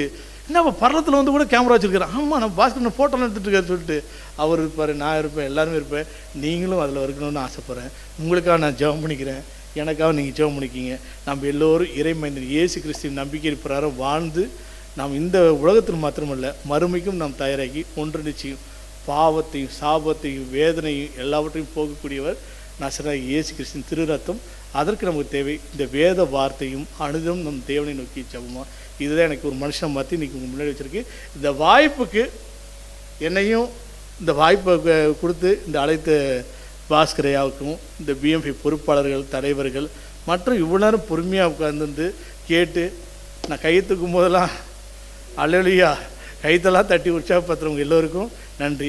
நீ ஒரு சிலராக வந்திருக்குன்னு தேவனுடைய திட்டம். இந்த வார்த்தை உங்களோட இருக்குன்னு வச்சுங்க. இந்த வார்த்தை கடைசி வரைக்கும் மறந்துடாதீங்க. உங்களுடைய பிள்ளைகளுக்கும் உங்கள் சொந்த பந்தர்களுக்கும் சொல்லுங்கள். வரக்கூடிய நாட்களில் இன்னும் நிறைய பேர் வந்து பாருங்கள் இதே போல் இது சாட்சியுள்ள காரியங்கள். நான் இது மட்டும் இல்லை, இன்றைக்கி என் வாழ்க்கையில் நான் எல்லாமே வந்துட்டு பிறகு இன்னும் எனக்கு அதிக உயரத்துக்கு கொண்டு போகிறது என்னென்னா பிஎம்எஃப்பில் ஒவ்வொரு வாரம் நான் உட்காந்து பல பேர் சாட்சிகளை கேட்டு என் வாழ்க்கை மாறுவதுதான் காரணம். அதுதான் ஒரு முக்கியமான காரணம். ஆண்டவரை ஏற்றுட்டு மாறி வந்துட்டேன். இன்றைக்கி நான் இன்னும் நிறைய பெர்ஃபார்ம் பண்ணிட்டு நிறைய உயரத்துக்கு போகிறதுக்கு காரணம்னா பிஎம்ஃபில் இதே மாதிரி சேரில் உட்காந்து ஒவ்வொருத்தரும் சொல்லக்கூடிய சாட்சி கேட்டு இப்படிலாம் இருக்குன்னு சொல்லிட்டு நான் இன்றைக்கி என்னை மாற்றிட்டுருக்கேன். இந்த வார்த்தையோடு ஆண்டவர் பேசிப்பார் என்று விசுவாசிக்கிறேன். மீண்டும் ஒரு முறை ஆண்டவராகிய இயேசு கிறிஸ்து நாமத்தினாலே உங்களுக்கு வாழ்த்துதலையும் தோத்திரையும் தெரிவித்துக்கிறேன்.